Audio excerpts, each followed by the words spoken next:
Mr. Dean, Ms. Parker, Detective Lemons, good morning.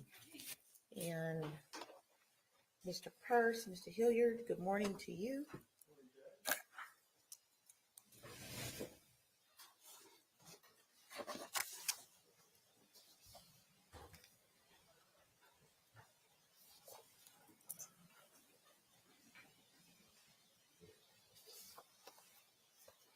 And good morning, Ms. Simon. Let the record reflect that counsel for the state as well as counsel for the defense are present. Ms. Simon is present with her counsel. And we are on the record in SPCR 22-03364J6, the state of Georgia versus Leilani Marie Simon. Where we left off yesterday, we were reviewing the charges. We had our charge conference. We have a draft, hopefully a final draft, but I hope that you've had an opportunity to take a look at it. Are there any objections or exceptions to the instructions? Other than what we made yesterday, Judge? I mean, I understand this is the court's final charge, but yesterday we noted objections along the way. I'll pull that back out if I need to. No, that's fine. That was done along the way, but this is the final version, and I wanted to make sure there wasn't something that still needs to be changed, or if there was any error, even we noted some places where gender needed to be changed, even small changes, because the jury instructions will go out with the jury. Mr. Purse. I don't, other than the objections we made yesterday, and I don't see any like gargantuan problems. Of course, as the court knows, after the charges are given, the law provides if we have objections, we have to make them then. And they probably will be the ones that, some of which we repeated yesterday. I just don't want the court to be surprised. I'm just being cautious, given lots of opportunities Yes, ma'am. to object and make exceptions. So, This is in order with what the court told me yesterday. okay. There was only one error I saw, Your Honor, and I just take it as a scrivener's error. Grave suspicion appears to have been inadvertently in charges. Grave suspicion is in here, isn't it? It is. He's being facetious. Mr. Dean. I'm being aspirational. Remember, he has a vehement dislike of that charge. Visceral. Visceral. Yes, it's visceral. Okay, so then I'm going to ask you to turn your attention to the verdict form. It was emailed. I can give you a copy. I think I need one, Judge. I have the charges. I don't. Here we go. Ms. Blake is making copies now. Mr. Dean, you need copies as well. I do. I'm sorry. No, that's fine. I think that was a very late, in the middle of the night edition. Makes me happy to know somebody else is working late.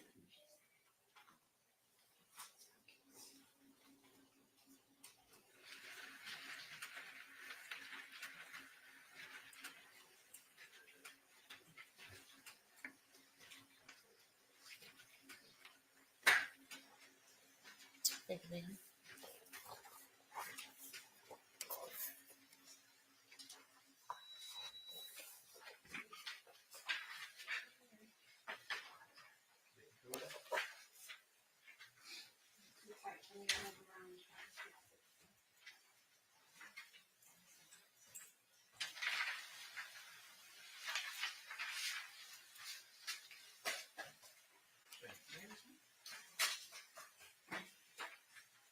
Thank you, Ms. Blake. And good morning to you, Ms. Blake, Mr. Bryant, Ms. Natalie.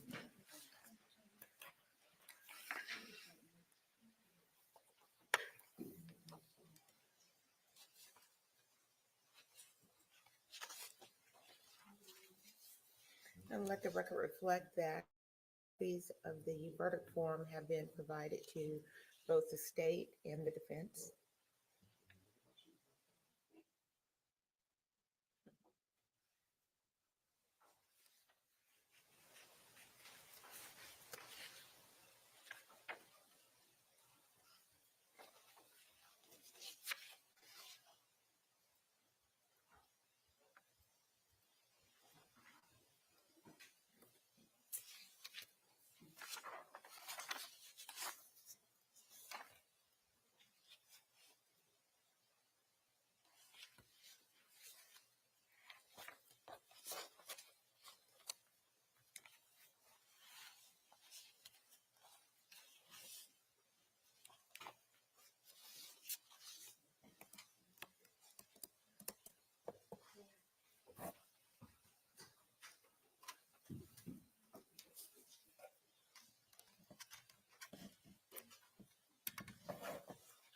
Looks fine, Judge. Okay. Same Judge. All right, very good. So we have our verdict form as well.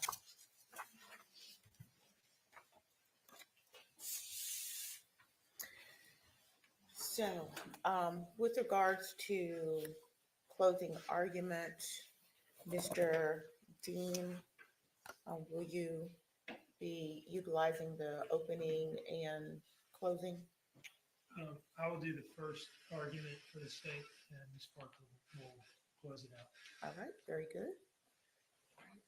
Is there anything that we need to take up before bringing in the jury?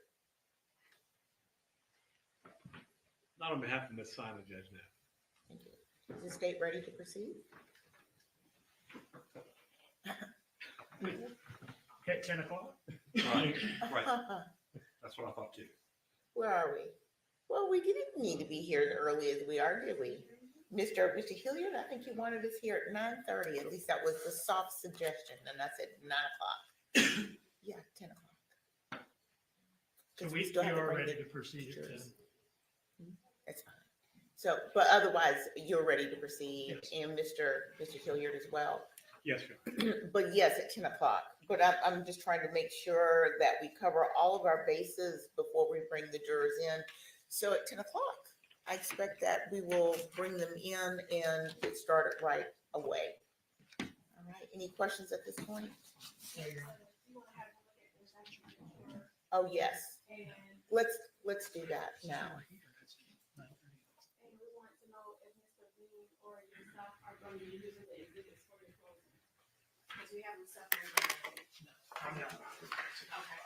I'm not. Okay. I think at this point in time, they would have to. So the snack after.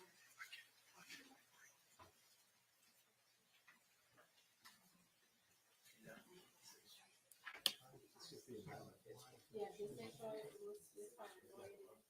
It's the one. Okay. Thank you. Thank you. And I know we inventoried, or the state and the defense inventoried the exhibits along with the clerk yesterday.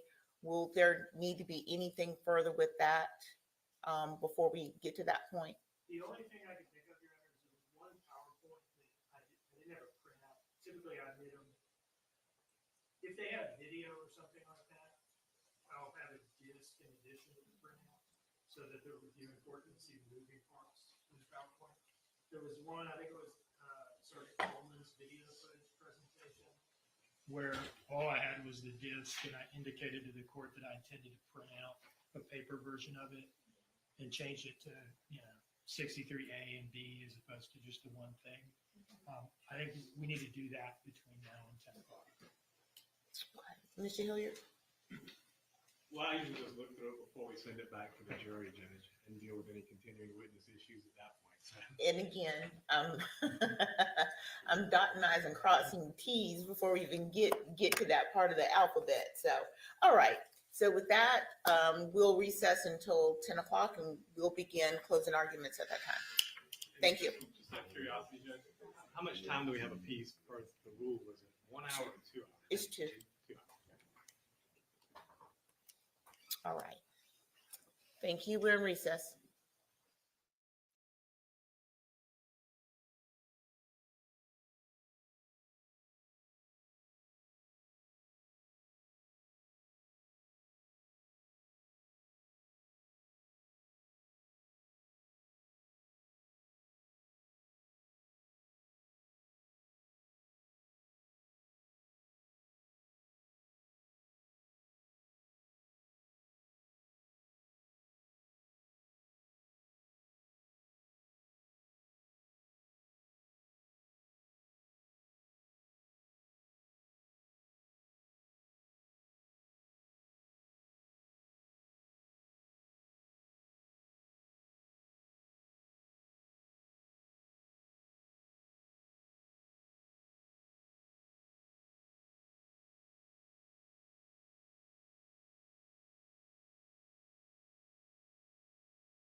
President, Judge.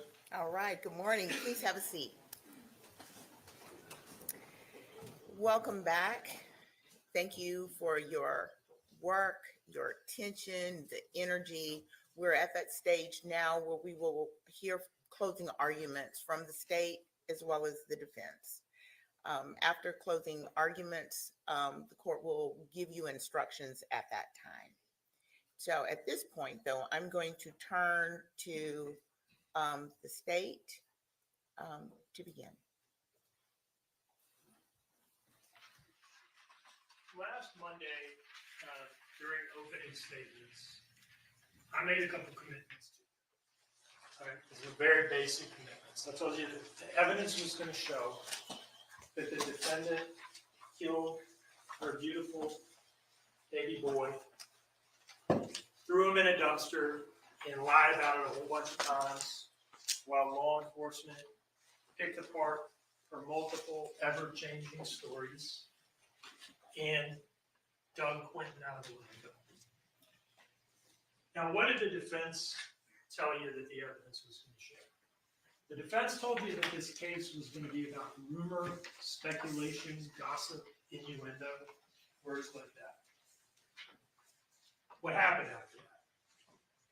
Well, what happened after that is that you heard from almost 40 witnesses and received almost 100 exhibits, close to 100 exhibits, all of which lead you to the inescapable conclusion that the defendant did, that she killed Quentin and covered it up. Now, that presumption of evidence, or presumption of innocence that the judge told you about at the beginning of the trial, that is gone now. That is a frame of mind that you have to adopt at the beginning of a trial so that you don't prejudge the case. Everybody's entitled to that, all of us. Right? But it is gone now. Every witness we call, every exhibit we introduce, every bit of evidence that you see is chipped away at that presumption, and you no longer have to presume her innocent. And you should not presume her innocent. She sits before you right now proven guilty. Most of the evidence in this case was anything but rumor. All of it really was anything but rumor, gossip, and innuendo. Most of it was surveillance footage, GPS data, DNA, and so forth. We did call a couple of people that knew this family, knew the defendant, saw how she interacted with Quentin. They basically told you that she hated him. But that wasn't rumor. That wasn't gossip. That was based on things that they saw and they heard. So I'm going to talk to you a little bit about what the evidence in the case shows and how the law applies to it. Because you're about to have to go back and apply the law to the facts of the case. Okay. Let's talk about evidence. Evidence is simply the means by which any fact that is put in issue is established or disproved. Evidence includes all of the testimony of the witnesses and any exhibits. You know, sometimes you'll hear people say stuff like, well, there's no evidence, there's just a bunch of people came in and said some things. Testimony is evidence. Everything that you've heard is evidence, and it all cuts against her. Evidence can be direct or circumstantial. Direct evidence is, I see my 5-year-old son under his bed eating candy in the middle of the night. That's happened. Circumstantial evidence is, I don't see it, but I find the candy wrappers the next morning. They weren't there the day before. And when I ask him about it, maybe he tells me a story about how it was actually his friend Misty or something like that.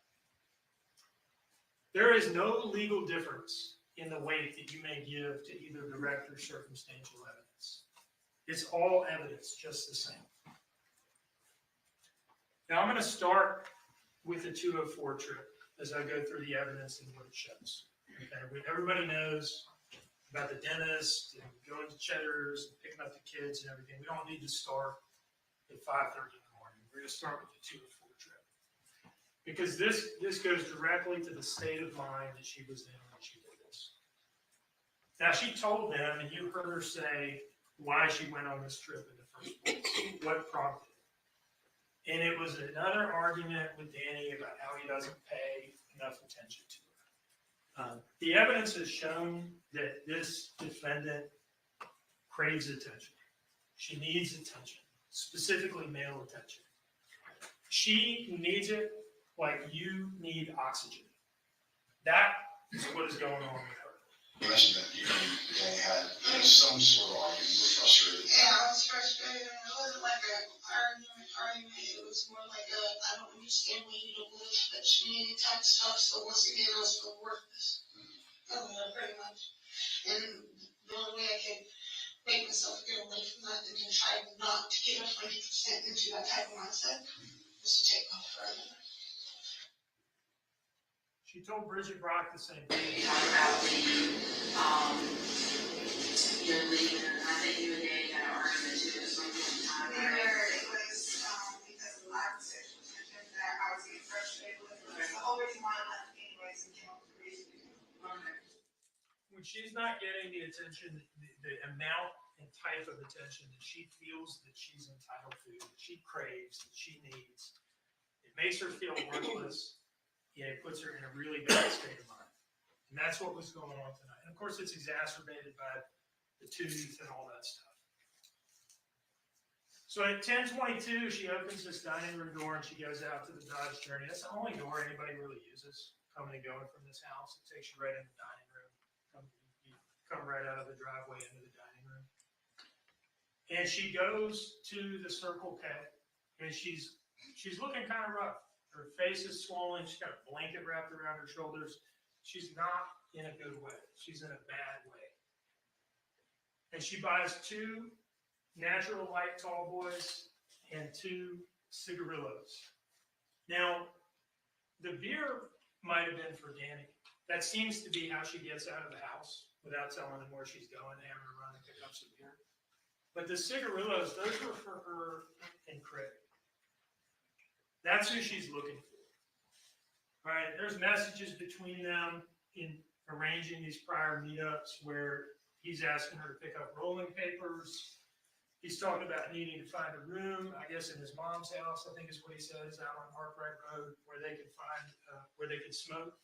Because what she and Craig are doing at this time, what they do is they get together, they smoke weed, they kick it, and they have sex. Right?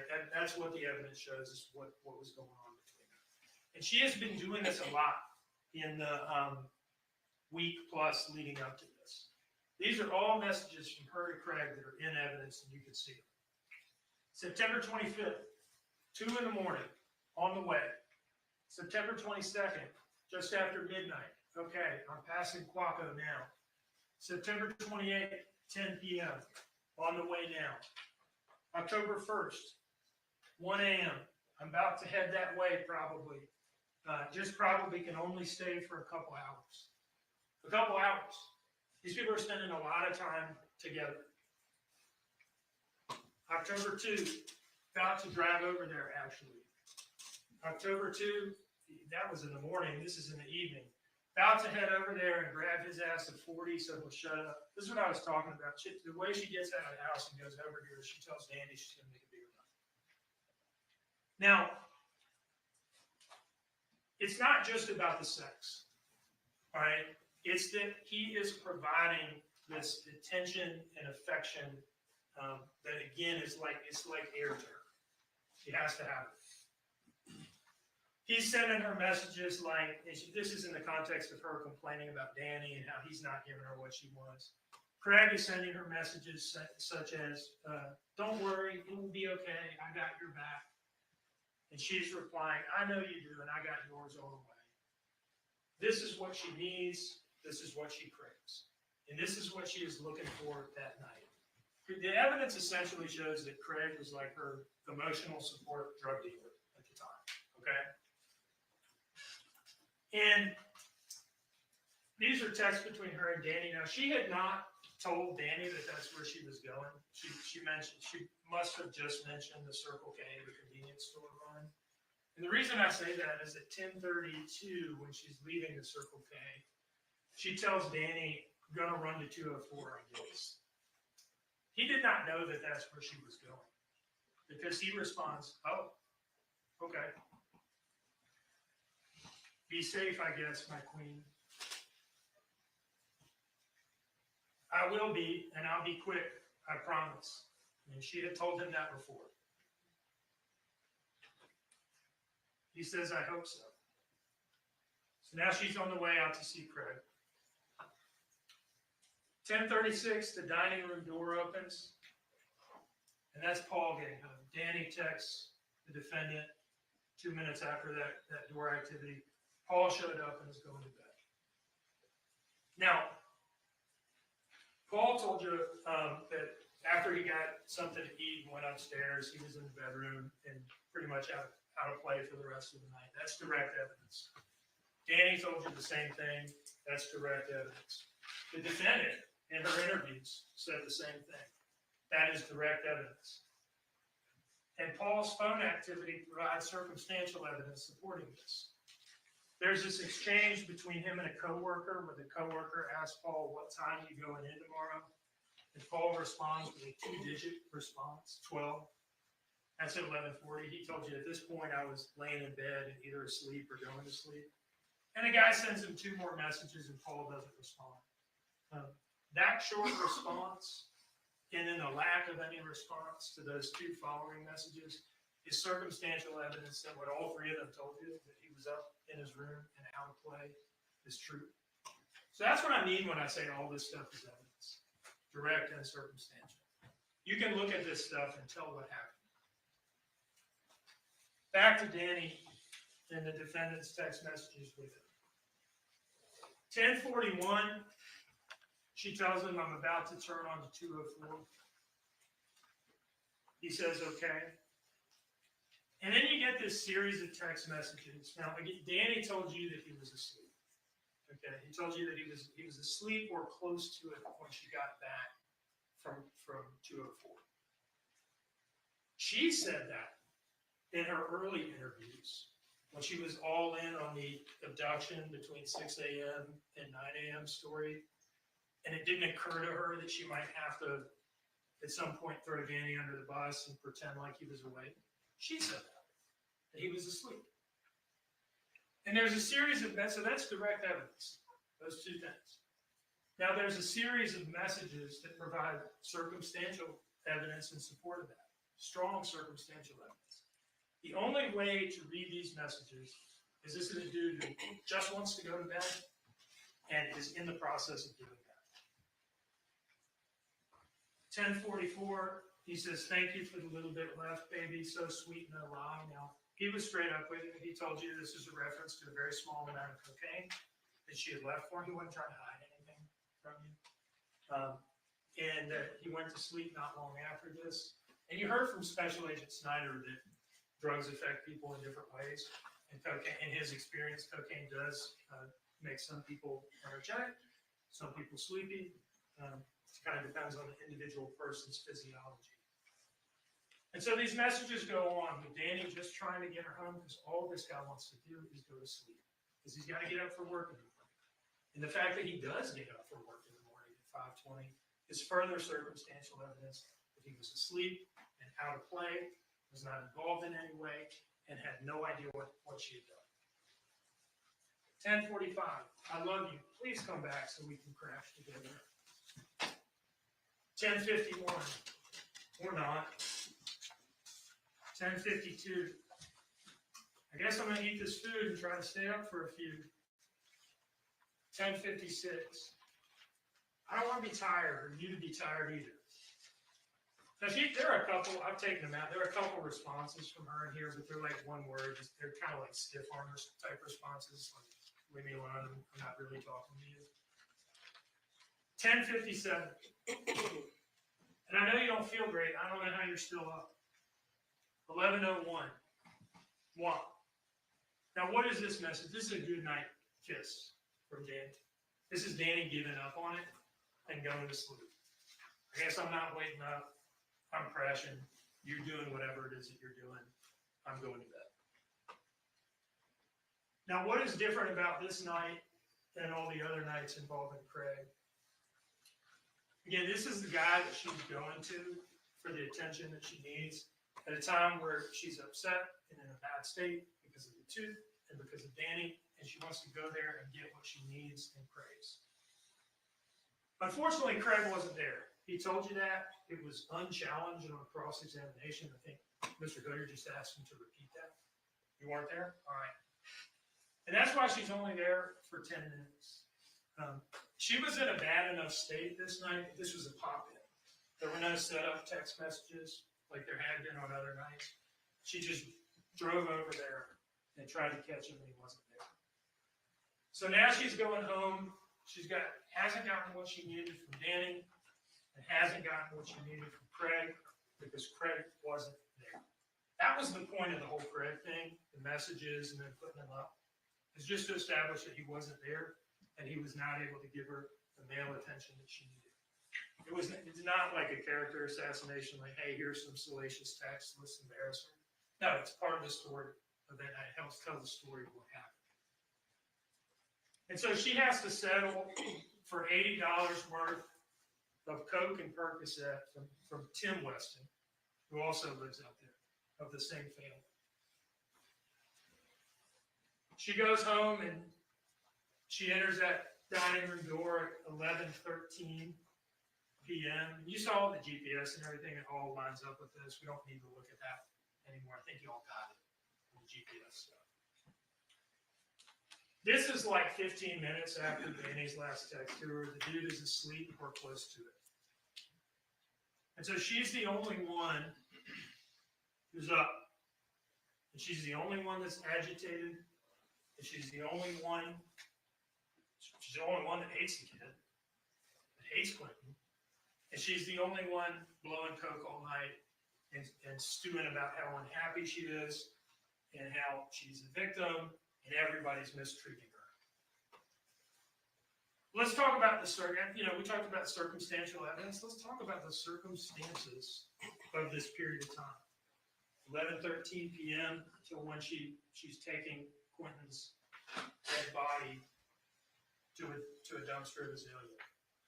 Like 3 days before, she had typed this search into Safari. Is it common for a mother to have resentment or even anger towards her child because of the father or another reason? That is a circumstance in this case. If I'm doing pretty good throughout the day and I got a good day overall, and then something like that, slow. I can feel it. I can feel myself changing the way I talk, the way I think, and opinions. I help everything feel the difference. But when it happens, like a day like today, with the amount of stuff going on, stress, no motion, whatever, I just snap. So this is kind of like her baseline behavioral issue, anger issue. She's freely telling the police, I flip out about stuff. If it's been a good day, it might take me a little longer to flip out. But if it's been a bad or stressful day, it can happen like that. Well, this was a bad or stressful day.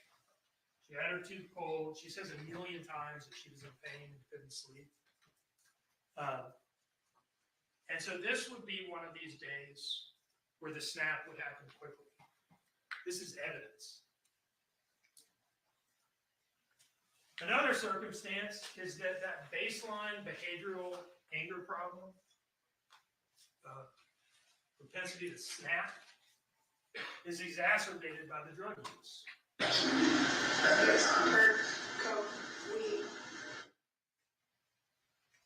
just before you left to go take the trash that you had on cocaine, and it was Perks, coke, weed. Unhappiness, physical pain, discomfort from the tooth. These are the circumstances. I become angry and impulsive when I'm like,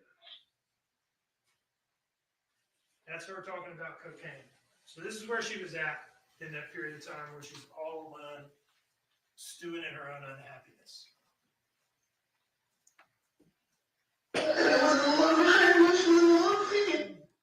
She says it herself. I was in a lot of high emotion and a lot of pain. So it's under those circumstances that, for reasons known only to her, that she does the unspeakable. All right. The judge will tell you that one of the things we don't have to prove is motive. And the reason for that is that, man, it's really hard to figure out why people do things sometimes. People do stuff that after the fact doesn't make a whole lot of sense, and that they probably wish they hadn't done. So we don't have to prove motive. But it's under these circumstances that she does something unspeakable. And it's literally unspeakable. And that is why she could not bring herself to admit it or tell the truth about it. Because it is an unspeakable thing for a mother to kill her child. But we know she did it in part because everything she does afterwards.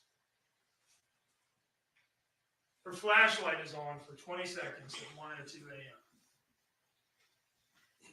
And that's because she's creeping around the house, this long route that you have to go to get out this living room door. It's the only time anybody ever uses the living room door. That's her taking Quentin's body out to the car. And she's using that door because it's the furthest one away from Danny, less likely to wake him up and have him say, hey, where are you going? And what is that you're holding in your arms? So she goes out and she puts Quentin in the car.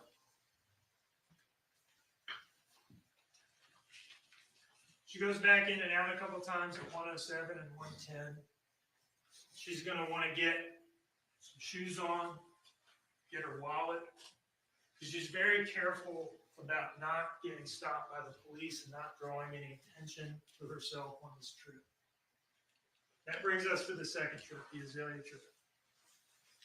Now, she would eventually say, when they kind of pinned her down and said, look, we found Quentin now, so we know that you put him in the dumpster because we know where the dumpster went and all that. She would eventually claim, look, I was just so messed up, I don't remember anything. Totally ridiculous claim, especially when you look at what she was able to do and how she was operating that night. It was all very calculated, all right? At least the aftermath, right? 1:13, she plugs her phone into the charger in the car. She's able to do that. At some point in here, she drafts a text message to Danny saying, getting some Orajel. Right, the cover-up starts right away. Getting some Orajel. Now, that message is never sent. That's probably because she made the calculation that, look, that's more likely to make his phone ding and wake him up and draw more attention. I just won't send it, and I'll bank on the fact that I can get out and back without him ever waking up, which is what happened. Unfortunately for her, they were able to find this in her phone. So she knows what she is doing. This is calculated.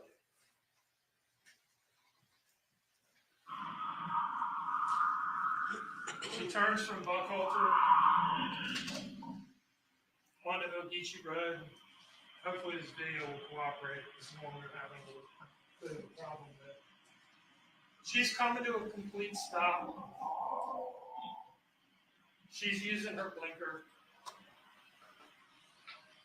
That's how you want to drive when you have your dead child in the car and you're going the wrong way. You don't want to get stopped for rolling through a stop sign or failing to signal. That's what's going on here. So when she tells you, I just don't remember, don't believe her. Don't believe her. This is that camera that's oriented at the dumpsters, and you can see the headlights up in the top corner. Or I'm just the top center.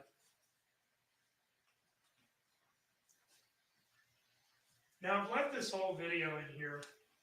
I don't know whether I'll play the entire thing, but the reason I left it in here is because it's long. It's like 2 minutes that she sits at that dumpster. You don't need 2 minutes to throw away old food, a story that was always ridiculous and totally transparent. She is sitting there thinking about whether she's really going to do this. Because once you put him in there and you drive off, Can't take that back. That waste pro truck is coming, and you made your decision. 2 minutes to think about whether she really wants to throw Quentin, her son, in the garbage,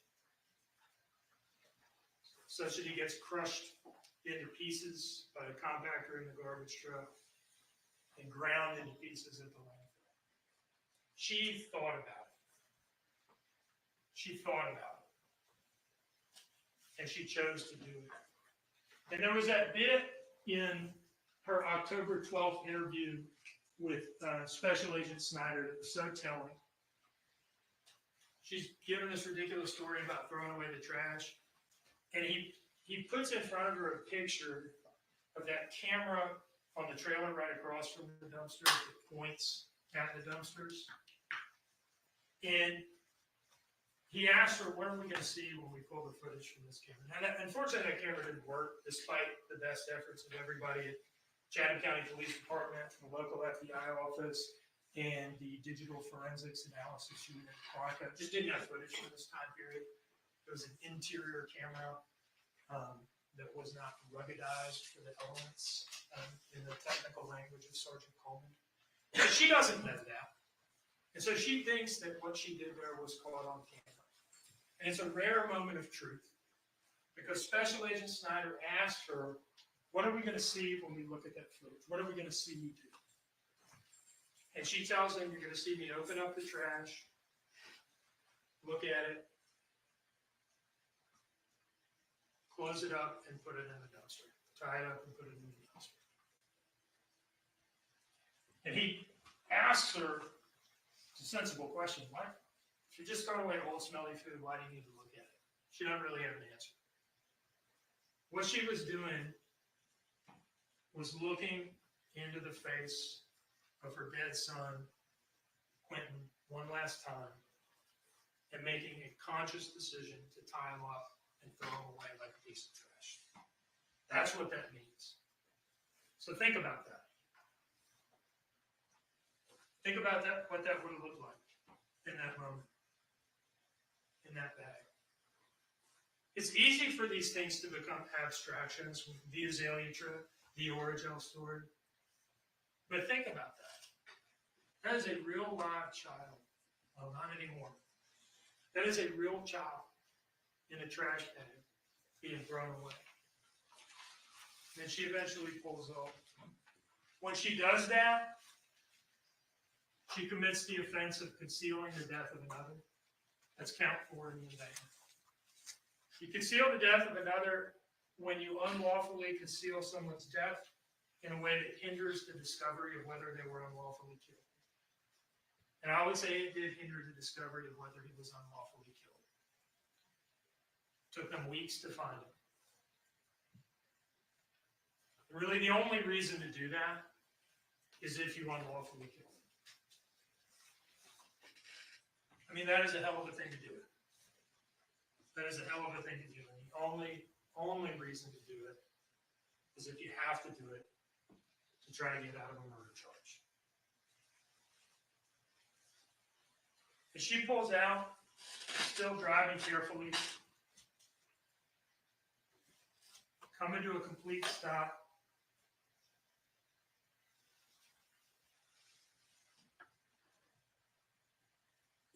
Putting on her turn signal.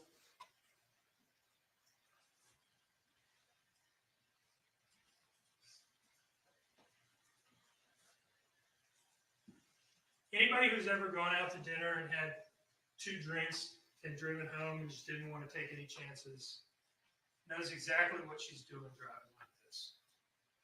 Trying to avoid any attention.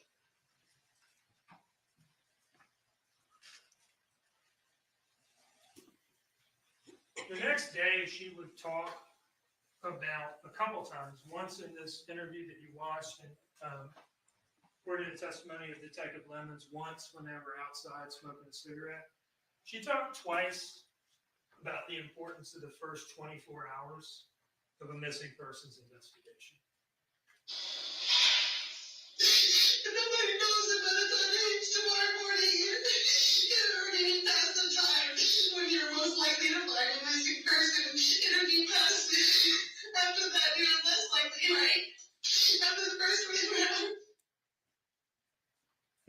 bring that up twice. She's posing it as like it's something that she's worried about, that if they don't find him quickly, that he'll never be found at all.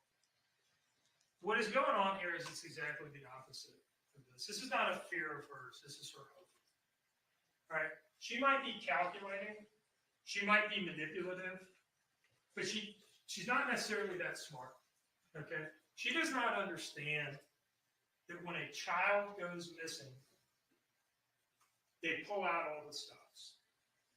She seriously underestimated and did not understand the capabilities of people like the Chatham County Police Department and Detective Lemons, agencies like the FBI, Special Agent Snyder, Special Agent Solomon, Special Agent Burns, Detective Noble, Jenny Cox. She didn't understand the commitment of people like Officer Zerke to be out there every day looking for Quentin. She did not understand that all of these people were going to care about Quentin, whom they never met, more than she did.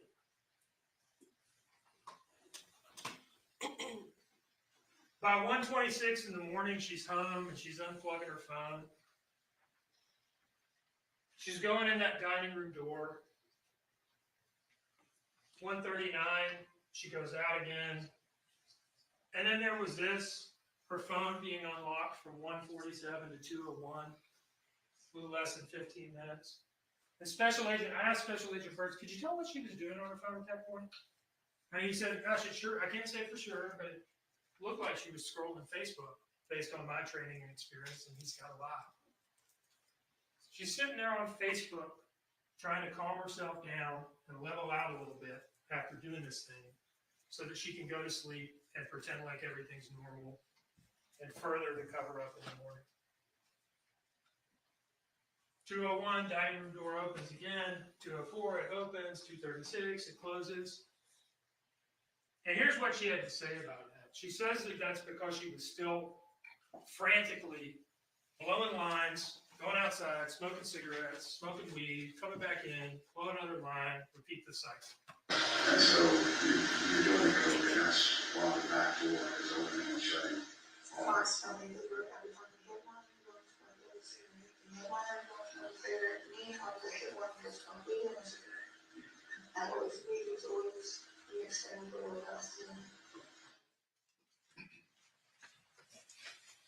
Somewhere in there, she decides that she needs to go in the kitchen pantry or her closet or wherever she was keeping it and grab this rice cereal and spread it around in the car as part of the cover-up. Some kind of half-baked effort to absorb odor or something like that, throw off the canines or whatever. Like I said, calculated, manipulative, not necessarily smart. She said about this stuff that it had exploded in her car more than a month before, and she had cleaned it up, and she had taken it into the house. I'm sorry, but there is no reason for that stuff to be out on the tiki bar when police show up in the morning, unless she was spreading it around in the car, either in the middle of the night or in the morning before the police got there. That's what we call a clue. She knows what she did. She knew what she did at the time, and she was trying to cover it up.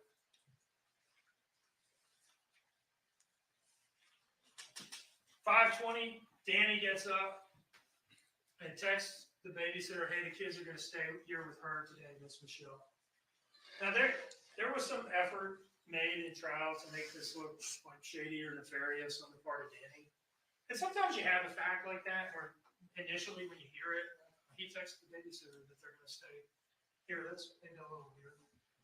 But then you just ask him, and you get a totally sensible, reasonable answer, which is that he was just sick of her shit. Okay, to put it candidly, he was just sick of it. You're staying up all night doing drugs, not waking up, and running around, not waking up to go to work, and wanting to spend money on a babysitter. That's all this is. And it couldn't have been that abnormal because Michelle's response is not, well, Daniel, this is highly out of the ordinary. There's something going on. And she just says, okay. And he takes this route to work, the most direct route, the quickest route, that does not go by Azalea Mobile Home Plaza. That's the testimony you heard, and we looked at the zoom in and all that stuff.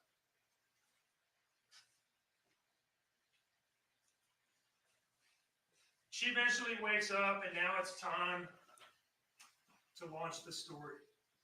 And at 9:14, she calls Danny and gives her the whole front door was open, and he's not in his playpen, the abduction story. Danny gets this phone call and runs out of work.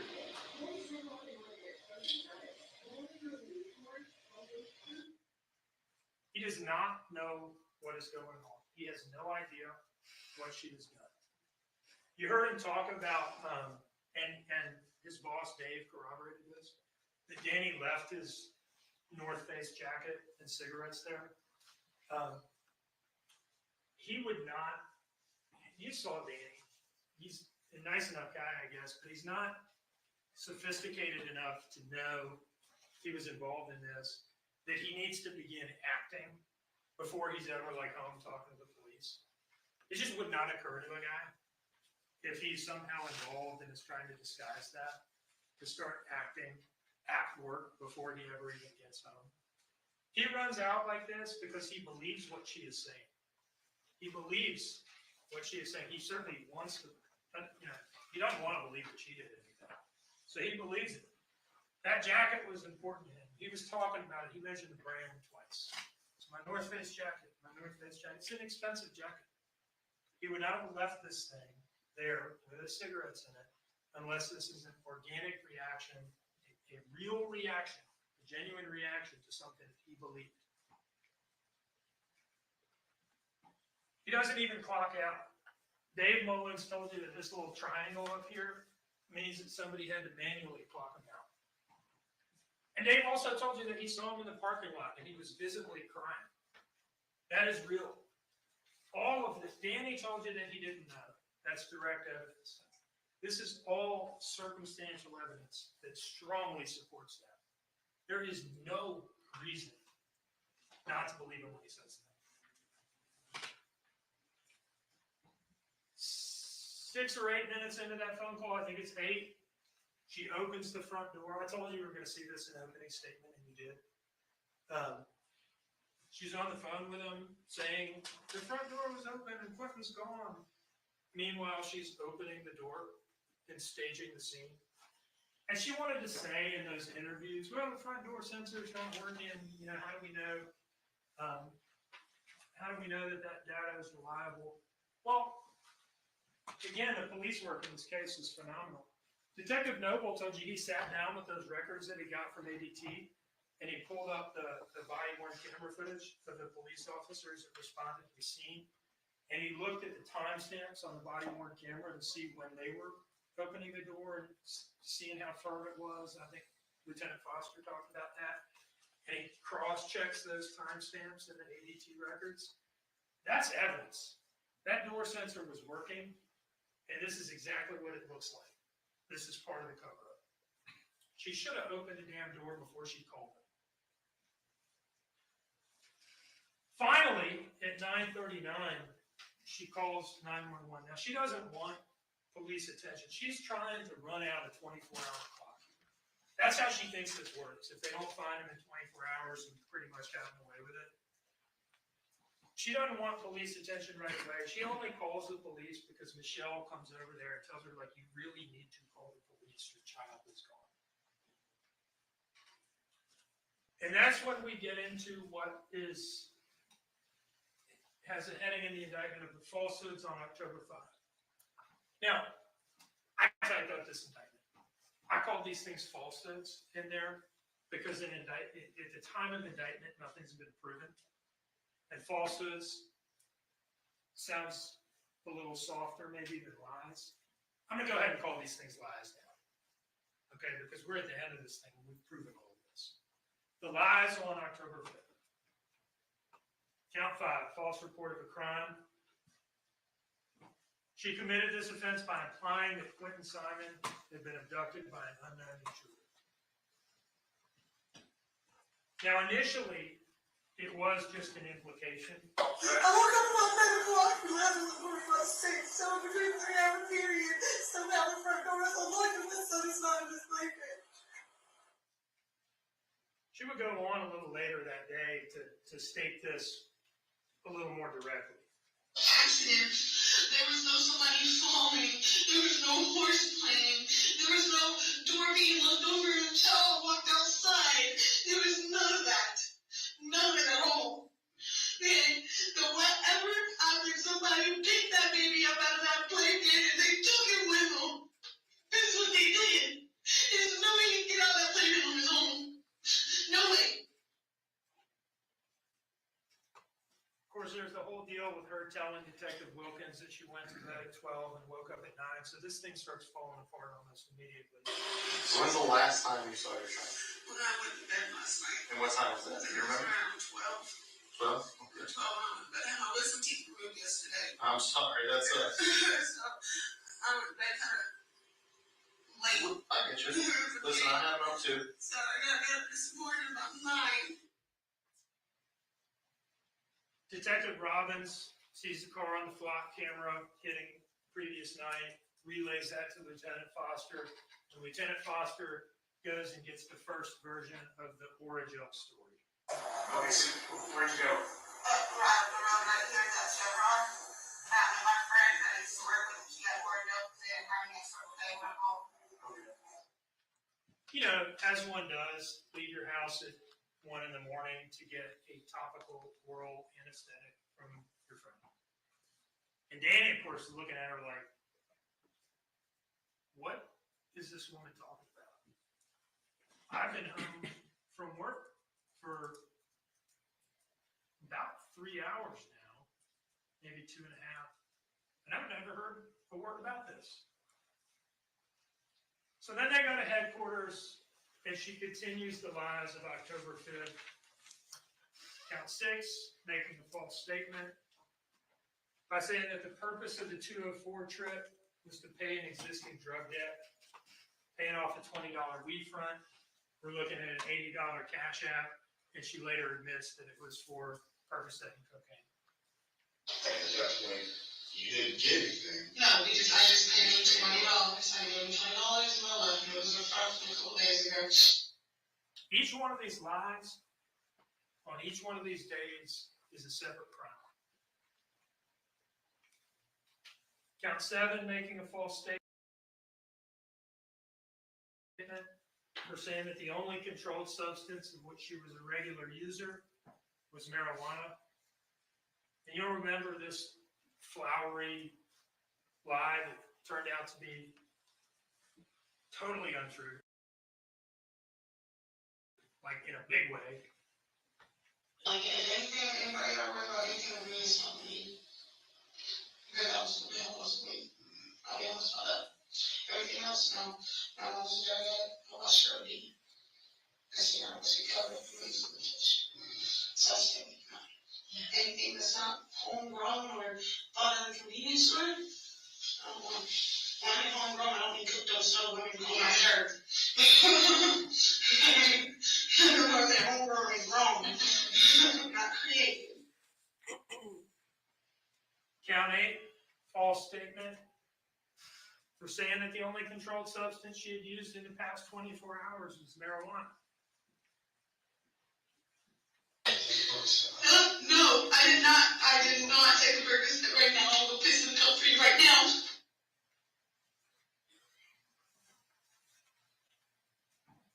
And then the big one, right? The big one is what she was doing at Azalea after 1 a.m. Count 9, making a false statement that she met Misty at a Chevron service station and had obtained Origel from her. My mouth was really bothering me about almost 1 in the morning. So I called Circle K to see if they have Origel. No. So I had contact with another one of my friends named Misty that I used to work with. He has a lot of mouth problems, and asked her if she had any Origel. I met her up there at the Chevron. They ended up calling her. And got back and went back home. We also 12 minutes.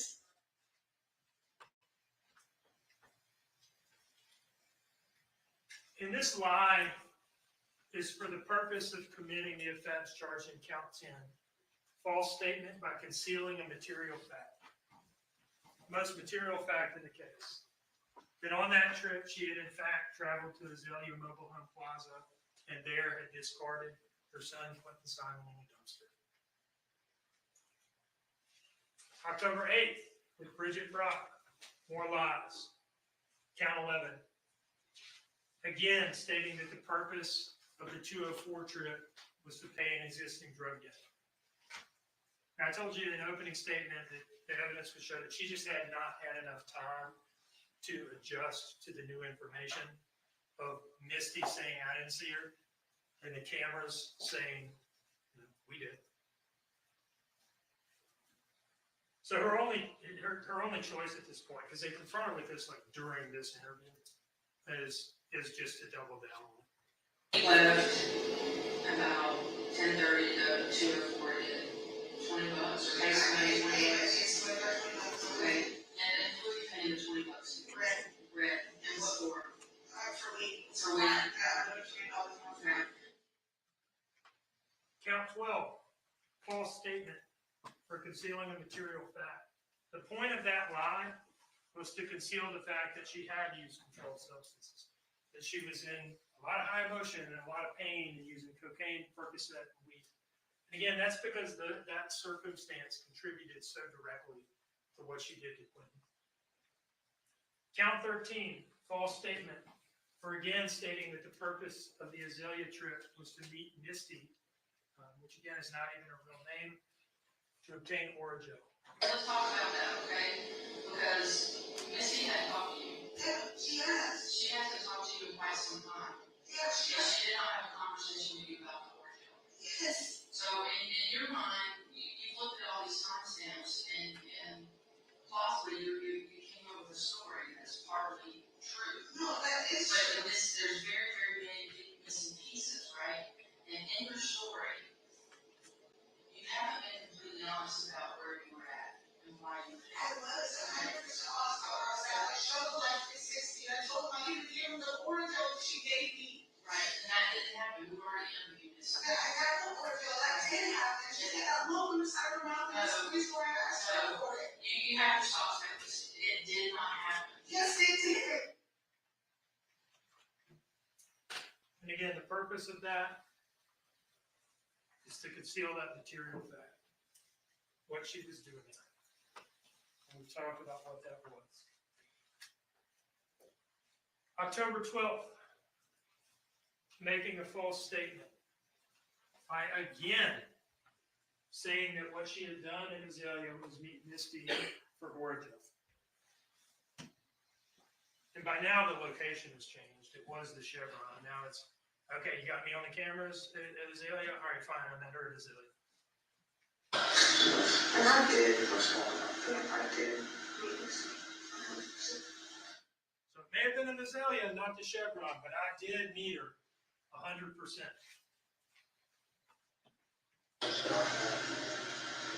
So you went to Missy's house, and did you go inside her house? She was just standing outside. Yeah, that's not right. Like, I really couldn't. How long did y'all interact there with Missy home? You were like 2 minutes, it was a quick little conversation. Yeah, I don't know her mouth. She has crack and stuff, so she did. She was outside.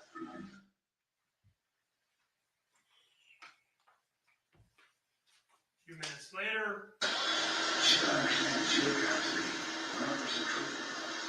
100%. That's the only way that we're going to develop. That's a big thing. Yeah. Because If it wasn't, I wouldn't have to. yeah. So, did you do any work last night? I didn't do it the other What did night. you do? But I found it, and the card was one of the ones that I lost. And I thought I might back to the house. so like 30 minutes, maybe 20 minutes after I did meet Misty 100%. Right, I didn't speak to her, but that's why I went there. It wasn't. Count 16, false statement. For saying that all she had discarded was normal household garbage, characterizing her son's dead body, Quentin's little body, as stinky shrimp pasta, which is just disgusting. I mean, if you think about it, it's just disgusting. What a disgusting thing to say. There was just somebody from the trash, the other day, the trash, this family was taking trash out a few days ago, and there's spoiled food all in my car. And so when I pulled around, I said, yeah, I stopped my food in the trash. Yeah. It was like shrimp pasta. Shrimp pasta. Yeah. The whole car smelled like shrimp. It was kind of weird. Yeah, I was like, this smell, I felt that before, I didn't know if it was 204. You know, I didn't know that before, and I'm like, get out before I was like,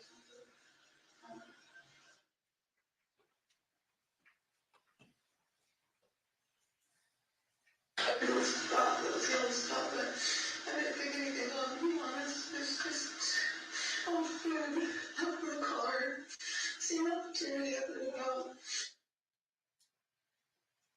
Just didn't think about it. That's why I didn't mention it over the previous 5-6 hours of interviews. I didn't think anything of it.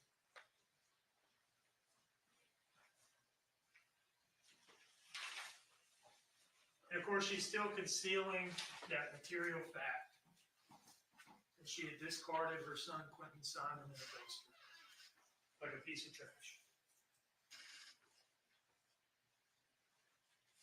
October 31st, time to try something new. Danny's left town by this point. Who wouldn't? You know, that was characterized as some sort of suspicious activity on his part. This is a guy who had no connection to Savannah other than her. The relationship was already falling apart. This is a difficult woman to live with and to be in a relationship with. And by this, you know, now he knows that she's killed her child. It doesn't take him that long to figure that out, even if he didn't want to believe it initially. So he goes home to his parents' house. Who wouldn't? All right, so now, by the time October 31st rolls around, hey, Danny's gone, screw Danny, I'll put it on him. And that starts with that text message to Special Agent Solomon on October 24th, and then that's made official in this October 31 interview. I'll tell you something about this count right now. It says that she made this statement to Detective Lemons, Special Agent Solomon, and Special Agent Snyder. I think the only one who testified about being a part of this interview was maybe Lemons and Solomon. When we have people like that joined with Ann in the indictment, we say she made this false statement to all three of these people. Even if the evidence only shows that it was made as one, like only one person testified of the three that they were the recipient of the statement, you can and should still convict on that count. Even if you look at it, it's like, well, that person didn't say they were there for it. You can still convict on that count. You should still convict on that count, because even if you were to omit the other person from the count, it's still a lie. It's still a lie. So sometimes we charge things with the word "and" between them, but you should read it as "or." You can read it as "or." We do it that way for technical legal reasons that I won't get into. We have to charge it with "and," so we put them on notice of anybody that we might prove the count as to. But you can read the "and" in there as "or," and you should read it as "or." And I think I saw somebody write that down. I'm glad for that. Another thing about like technical aspects of charges, these charges have Special Agent Brad Snyder as Bradford. That's his full first name. I don't know that came out on the witness stand. Little things like that do not prevent you from convicting on a charge. A little thing like the person's name, first name, whether it's Brad or Bradford, is not a material allegation in the charge.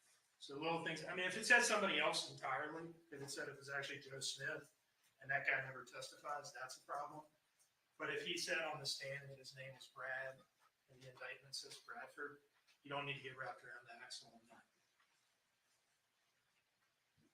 So anyway, she makes this false statement. It was not her, but rather Daniel Youngkin who drove to Azalea and disposed of Quentin's body.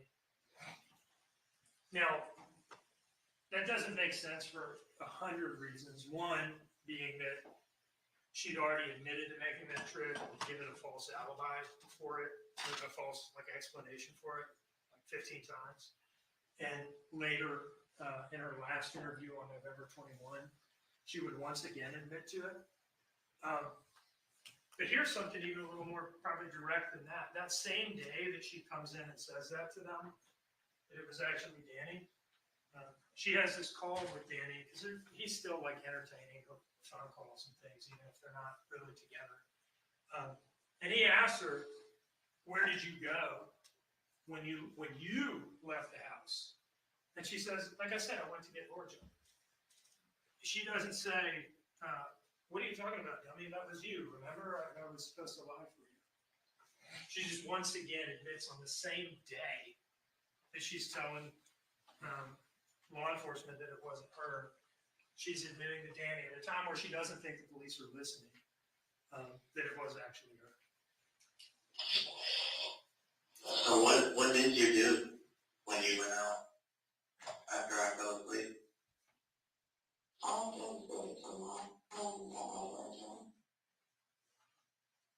That call is just not gonna.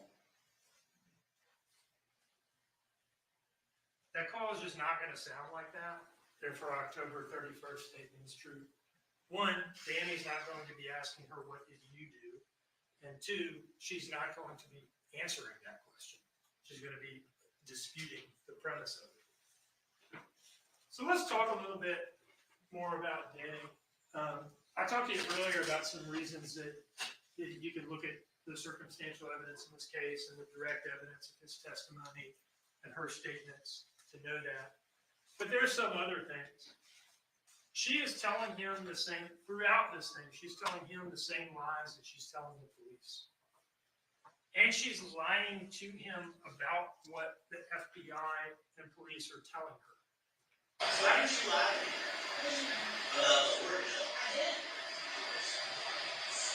I did not lie to you about Oregon. So you went and met this? Yes. There's no roadhouse. And they tried to say that again. I asked them to show me the picture of Mr. whatever. Did y'all speak to my phone lady? Did you speak to her? Did you speak to her husband? She said, I wanted to know. You know? And they said, her husband. Why didn't you speak to her?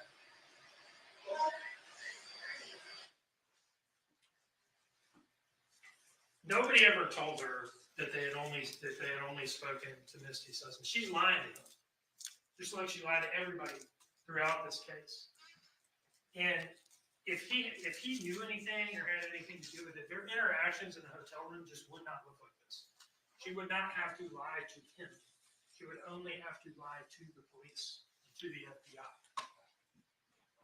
Like a half hour later, she tells a different lie. The first one was, hey, they told me that they only spoke to her husband. And now she says, yeah, you know, my impression was that they talked to her and she corroborated my story. Yeah, you went and met Missy. Wait a minute, Missy, got one, y'all. And you said it's home? I think so, yes. What did she say? And she confirmed it. She confirmed it? I'm pretty sure, yes. It's not like they sat there and told me what was said. Oh, but they said that they spoke Missy and they didn't touch me no more about the Oregon. Oh, okay. This is the day of that interview with Bridget Brock. They said that they talked to Misty and then they didn't question me anymore about the Orgeon. That is not an accurate characterization of that interview at all. She's lying to him just like she's lying to the police and FBI. This guy didn't know anything. He didn't have anything to do with it. You heard from him directly. And one of the things the judge is going to instruct you on is how to evaluate the credibility of witnesses. And it's got a number of factors, this instruction, things for you to consider. The most important as they apply to Danny are his manner of testifying and his personal credibility as you observe. We would submit to you that he came in here and was just an open book, a guy doing his level best to tell you the truth. And there's some things about his manner of testifying that give that impression. One is he's not hiding anything. He's not covering anything up. I asked him, and this was not like rehearsed or anything. I asked him about the alcohol in the car and whether he would ever drink and drive. And he's on the stand under oath, essentially admitting to a crime. Yeah, unfortunately, at that point in time, I would do that sometimes. Mr. Hilliard on cross-examination asked him some question to the effect of, you tried to say you were the responsible person in the home. He corrects Mr. Hilliard. Whoa. I never said I was responsible. He's taken ownership of his role in, creating a certain environment in that house and certain behaviors. But he did not have anything to do with this. And he did not know anything about it. And it's kind of a shame what has happened to him, the effort that was made by her during the investigation for like a minute there to try to throw it on him. And some of the insinuations about him that have been made during this trial, and that might be made again in the defense closing argument. But you can assess Danny's credibility and consider the fact that he's corroborated by all of the circumstantial evidence in this case. One circumstance is that he was talking for like 2 months or so on a regular basis with 2 very experienced and savvy FBI agents, Special Agent Snyder and Special Agent Solomon. These people know what they're doing. Like Special Agent Snyder said, the FBI has all these sophisticated techniques and resources and all that stuff. They love that word, resources. But at their core, what do? They talk to people. And they had extensive, it's not just his demeanor in the interviews. I asked those questions, what was his demeanor like in the interviews? And it occurs to me, having heard all the evidence, that I think I might have been missing the point a little bit, and that's a little too narrow. It's everything that he did and said over like 2 or 3 months that convinced them at every turn that he had nothing to do with this and no knowledge of it. He is not capable of pulling that off if it's not true. He is not capable of conning Special Agent Snyder and Special Agent Solomon. He ain't that guy. Probably nobody is. And that brings us to the day of arrest, lies on November 21. After giving all of these detailed stories and changing the details whenever that became necessary, the weight of the bag, how exactly she threw it in,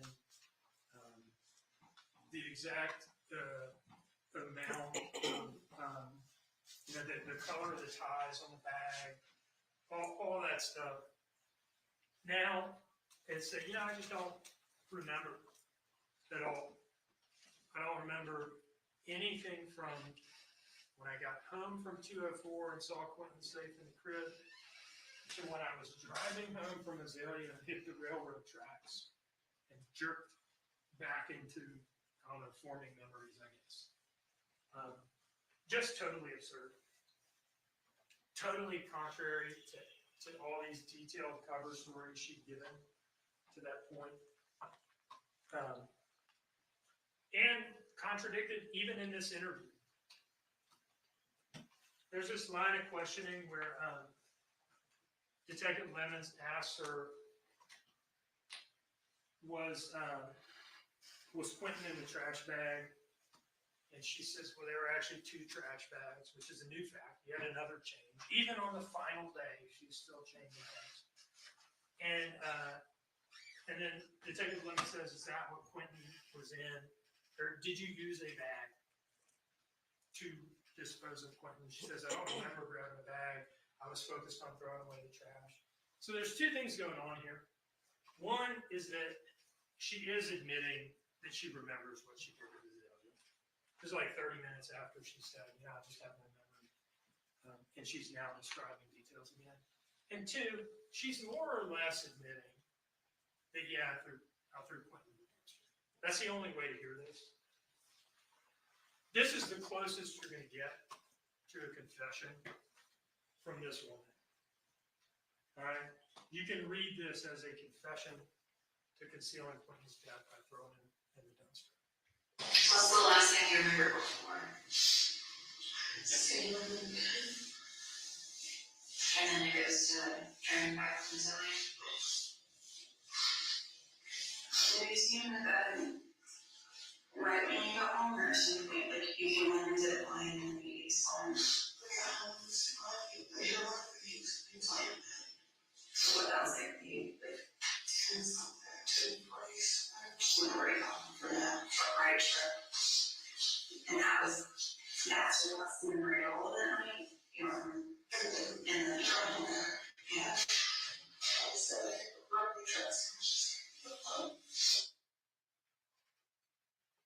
So that was actually, I got my clips mixed up. That's actually just like the main story. That's the story for that day. I just don't remember 2-hour gap in memory. And then this is the bit about the trash bags. And what I'm urging you to view is something like a confession, the closest that you're going to get from this person. Just story with Stan and Brad. There was not a transplant there. Is that what kind was it? Before there was like 2 months later. I should remember. It was for the food. Anyone that was trying to get rid of it. Did you use a trash bag? I don't recall, but I had a trash bag on the house.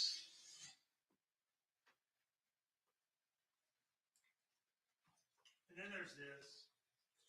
This also is something like a confession that she did at the dumpster before she's charged with doing.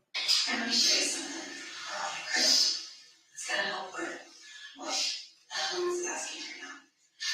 This is a very small fraction of the mountain. What that looks like at home is trash. And everything to the left and right of that is trash. You see how little those people are.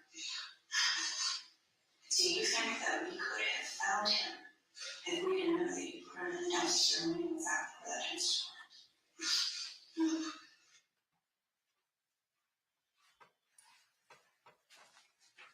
So that brings us back to the beginning of the indictment. We've made it through the end. I want to go back to the beginning and talk about the murder charges. Okay, because this is not just a concealing the death case. This is not just a false statements case. It's not really a false report of a crime case. It's a murder case. She killed Clinton. So I do need to talk to you a little bit about murder. Now, one of the things the court is going to tell you, the judge will instruct you on this, that crimes have what are called essential elements. Those are the things that we have to prove. The essential elements of a crime. And it's actually a very short list, right? So bullet points. We have to prove that she caused the death of her son, Quentin Simon, a human being, that she did it unlawfully. And this word is not really in play in this case. It just means like it's no case where there's a defense to the killing, like self-defense or defense of others or something like that. And for malice murder, count 1, we have to prove that she did it with malice aforethought. Now, we have to talk about malice a little bit, okay? What it is and what it isn't. You might hear it and think, well, doesn't malice mean to hate somebody? Well, first of all, there's some evidence of that in this case. But it's a legal term. It's a technical term. And the judge will tell you it is not necessarily ill will or hatred. Rather, it is simply the unlawful intent to kill. You may find malice when the circumstantial evidence show that the defendant acted with the deliberate intention to unlawfully take the life of another person. State does not have to prove premeditation to prove murder. Perhaps in some states you do, but in Georgia, the state does not have to prove premeditation to prove malice murder. If a killing is done with malice, again, just simply the intent to kill, that's it. It is murder regardless of how briefly the malicious intent existed. No specific length of time is required for malice to arise in the defendant's mind. Malice may be formed in a moment. If malice was in the defendant's mind at the time of the act of killing, that is enough for the killing to be murder. Malice may be express or implied or both. You may imply malice when all the circumstances of the killing show an abandoned and malignant heart. The judge will also tell you on the issue of intent that you can infer that people intend the natural and probable consequences of their actions. And if you make an assault on a 20-month child that is enough to kill them, and she did, you can infer that she intended to do it. You don't get to smother a baby or punch a toddler, I should say, or punch a toddler in the abdomen such that it lacerates his liver or something like that, or strangle a 20-month-old toddler, and then say, well, I didn't mean to kill him.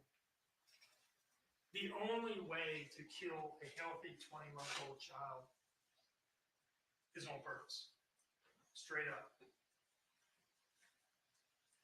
Manner of death is not an element of the crime. I imagine that the defense is going to say, well, gosh, they can't even tell you how it happened. Manner of death is not an element. We do not have to prove exactly how she did it, and in this case, how could you? She covered it up. She threw him in a dumpster so that he got ground up into little pieces.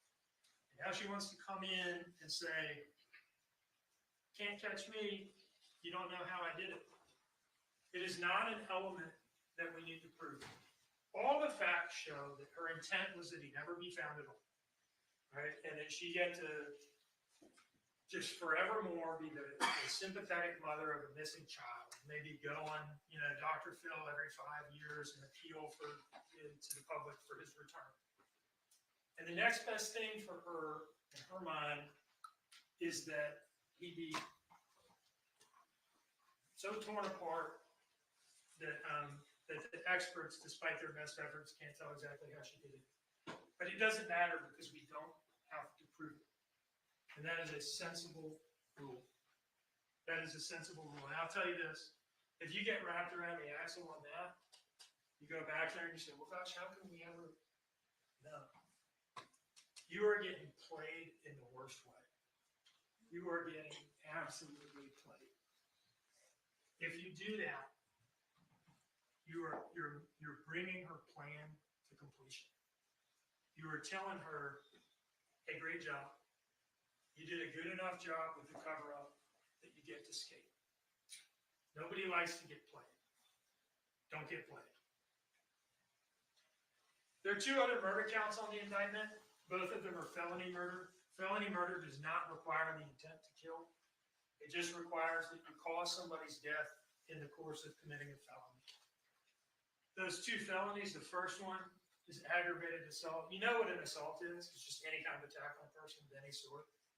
An aggravated assault is an assault that's done with an object that, when used offensively against a person, did result in serious bodily injury.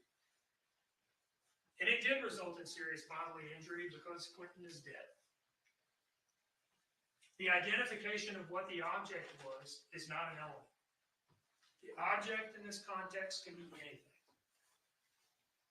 And there are 100 cases from the Georgia Supreme Court saying as much. It can be your hands, it can be your feet, it can be a pillow, it can be the side of the pack and play, the corner of the pack and play. It can be your fist, it could be a blunt object that you pick up, it could be a sheet, it could be a blanket. The only way that he's dead is if she made an assault on him with an object of some nature.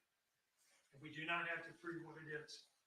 People do not do this sort of thing in front of witnesses, and they don't like to talk about it. Count 3, felony murder, is based on the felony of cruelty to a child in the first degree. You commit cruelty to a child in the first degree when you cause cruel and excessive physical pain to a child.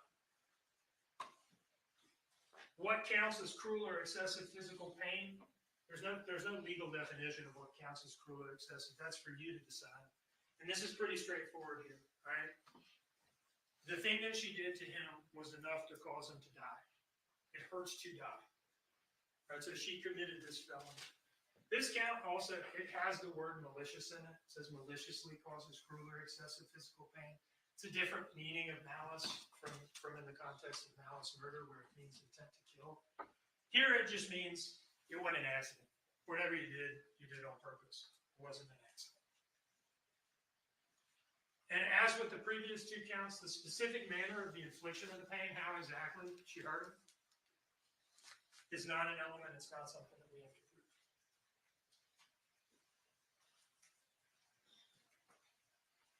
So, nobody wants to believe that a mother would do this. This unspeakable thing. Nobody wants to believe. You'd bend over backwards to believe it was anything but an intentional killing or an intentional assault that resulted in his death. The police did not want to believe that. But the problem is all the evidence. Right? The problem is all the evidence. The police looked at every possibility. Right? There are only so many ways to die. There are only so many ways a healthy, robust toddler can die. If you have kids, you know that at 20 months old, at nearly 2, a little kid is like a bowling ball. They're tough. They're resilient. They don't just die. It takes something happening. I mean, yeah, there's like car accidents and things like that. That's not what we're talking about here. They ruled out accident. They asked her 100 times whether there was some kind of accident. Tell us. If there was, tell us. And she never would, because the truth was unspeakable. All of her actions after the fact, immediately after the fact, the flashlight, the living room door, all that stuff, not yelling and saying, oh, something happened. Danny, help me. Quentin's not breathing. All that stuff, everything she did is totally incompatible with there having been some sort of accident. In her final interview on November 21st, when she's been told that she knows she's being arrested for murder. For murder. This is like interview number 15. Now would be the time, if it was anything but that, anything but murder, anything but an intentional killing, anything but an intentional assault that resulted in his death, now would be the time to say it. And she doesn't. Because that's not what happened. This investigation ruled out accident. The evidence ruled out accident. This is something that they would have been happy to hear had it been true. There was no medical event. That's something that people, you're looking at a charge like this, it's natural to look at a way out of it. Is there some other way we can go to avoid this conclusion? Nobody wants to believe this. Well, they looked into that. They got all of his medical records for his whole short life. Right? All of Quentin's medical records. And we put in front of you 2 doctors who had like the most direct treatment of him and the most recent in time to when he was killed. This is like a combined 60 years of medical experience. And they said, no. If you're looking for an out there, you're barking up the wrong tree. It wasn't that. Dr. Quinta said Quentin was thriving. And Dr. Birch told you how minor and unconcerning these things were. It was not some random freak medical event that just so happened to occur in the context of all those circumstances with what was going on with her that night. There's no SIDS. You might find yourself wanting to go down well, don't kids just sometimes die route to avoid calling this what it is? There's no SIDS. Way too old for that. Dr. Darasol told you that. SIDS has a lot to do with little tiny kids having a hard time, rolling and getting away from something that's obstructing their airflow and things like that. It's way too big for that. Way too big, way too strong. There's no accidental overdose. That was a possibility that was suggested by some lines of questioning, where did you do cocaine and so forth. One, it seems like they were, actually fairly careful with that, and it's expensive, and you're not going to lay it around and so forth. Then you heard from a forensic toxicologist, right? Who looked at a bunch of stuff and didn't detect any of that on or in anything, including Quentin's brain tissue. Right, so they looked at all this stuff, and there are only so many ways to die. This was murder. There is nowhere else to go. This was murder. She killed him. Now, here's an instruction that we really need to talk about in this case. Voluntary intoxication is not a defense. It is not a defense to a crime if you became intoxicated on purpose and then committed a crime. And that's a lot of what is going on here. She's essentially saying that is what happened.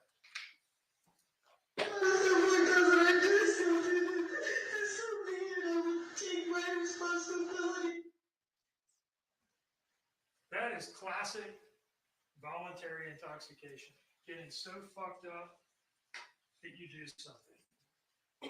You don't get to drive drunk and wipe out a family of 4 and come out of your blackout, and she wasn't blacked out, she's lying about that, and say, oh, my bad, you guys didn't know I was drunk. And then the court system says, oh, you were drunk? Oh, man, then forget about it. That's not how it works. That would be crazy if that were how it worked.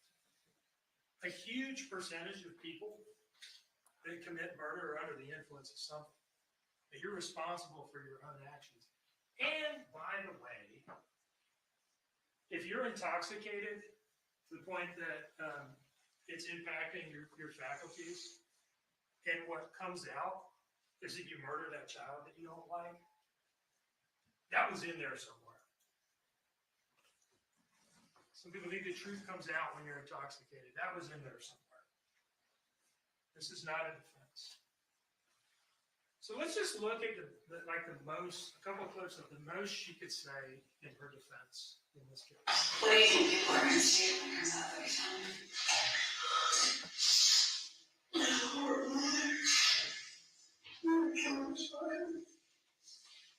That's exactly what I'm saying.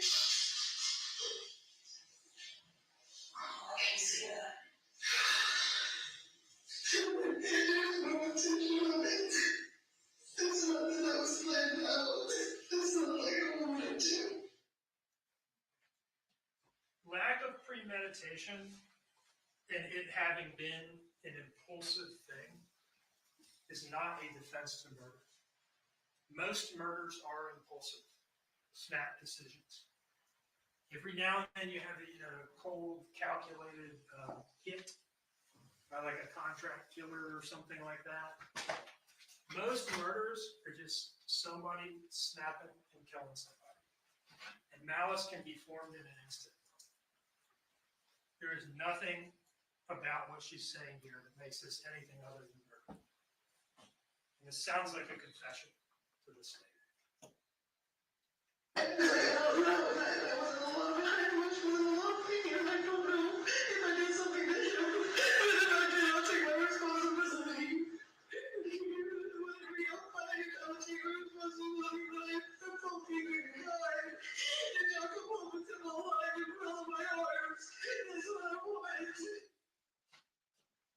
She said a number of times that if it came out that she did it, if the evidence showed that she did it, that she would take her responsibility.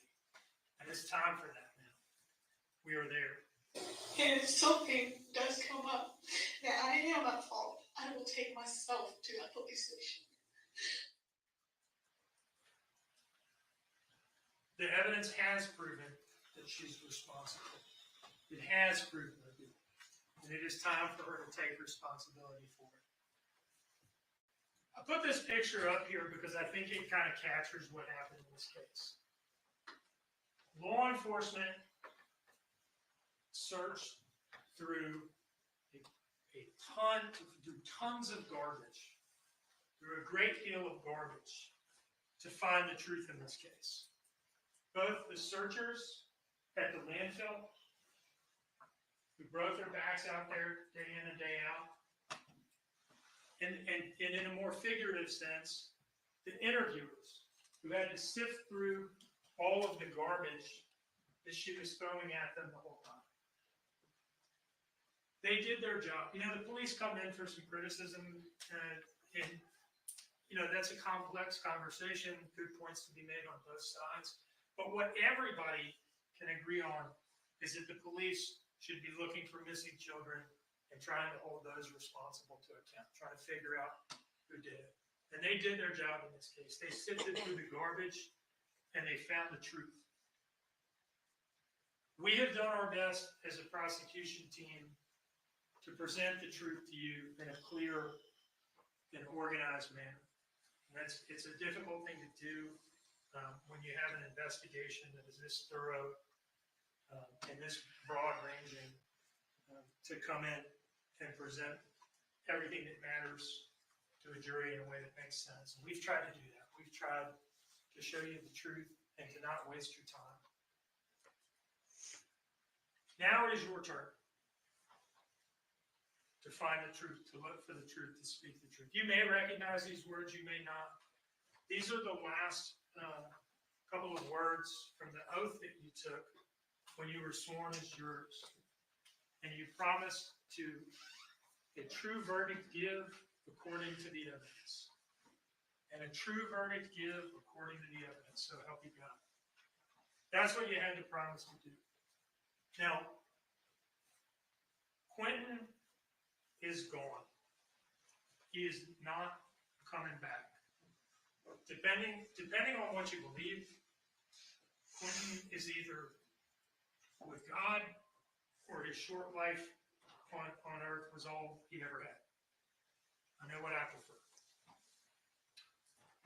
He is gone. There's really nothing we can do for him. The only thing we can do, really, the only thing you can do in any murder case, the only thing we can do to honor his memory is to just simply tell the truth about what happened to him. Tell the truth about what happened to him. And don't perpetuate the defendant's lies that this was anything but murder.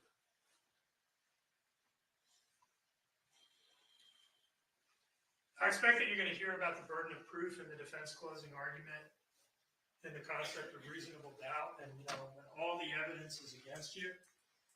Really, the only play is to argue the burden of proof and talk about reasonable doubt and hope somebody gets wrapped around the axle.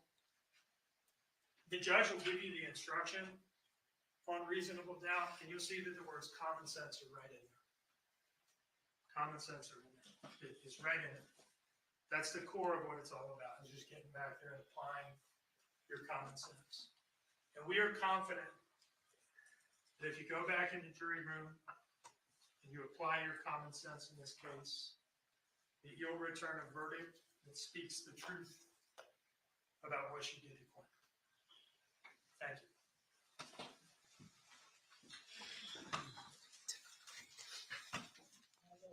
My preference to go directly into defense closing argument. I believe this is a good time for a break. So let's, the time now is 11:36. Let's take about a 15-minute break. Let's come back ready to get started at 11:50. All right. Jurors exiting.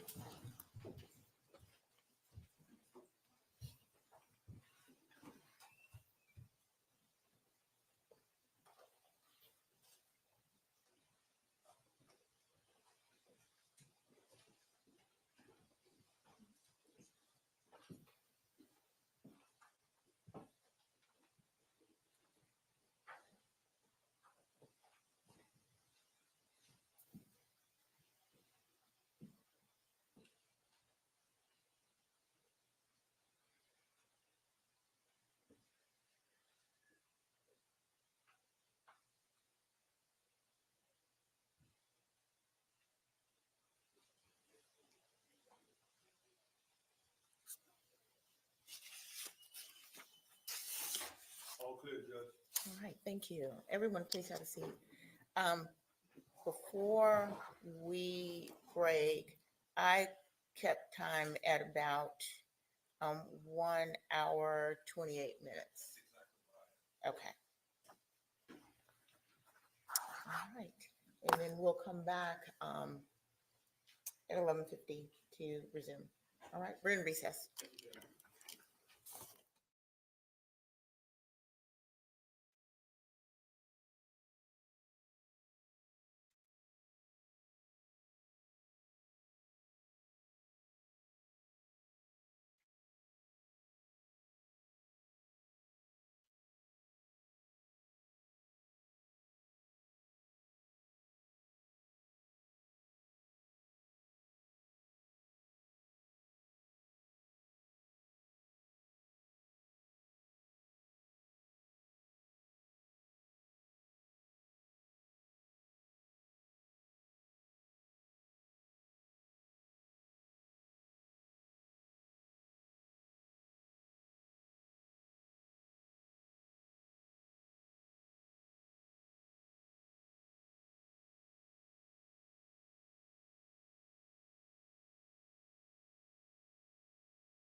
All right, so if you could bring up Ms. Simon, please.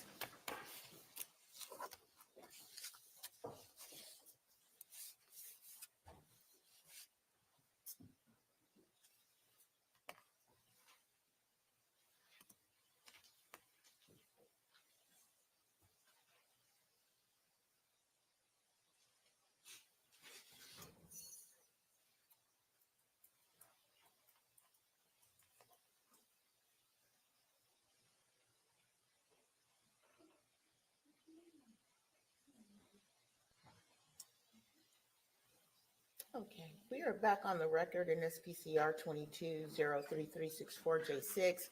Let the record reflect that counsel for both parties are present. Ms. Simon is present with her counsel. And at this point, is the state ready to proceed? Yes, Your Honor. I saw the little side look. I know you've already done your part. And Mr. Hilliard, are you ready to proceed? We're ready to proceed. All right, very good. Please bring in the jury.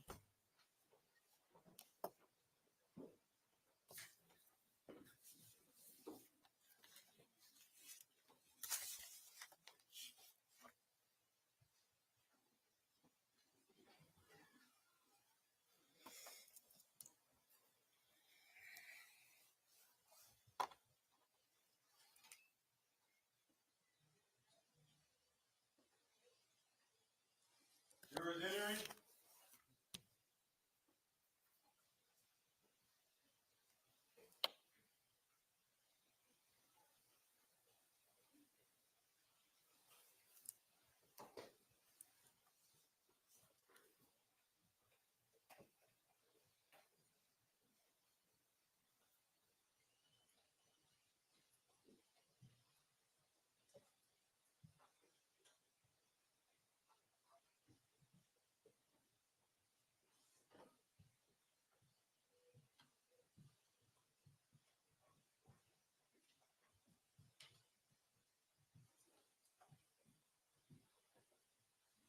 All right, ladies and gentlemen, please have a seat. And members of the jury, have you been able to follow the court's instructions? Have there been any discussions about the case? Have you overheard discussions about the case or done any research? Your Honor. With that, I will turn to Mr. Hilliard. Thank you, Your Honor.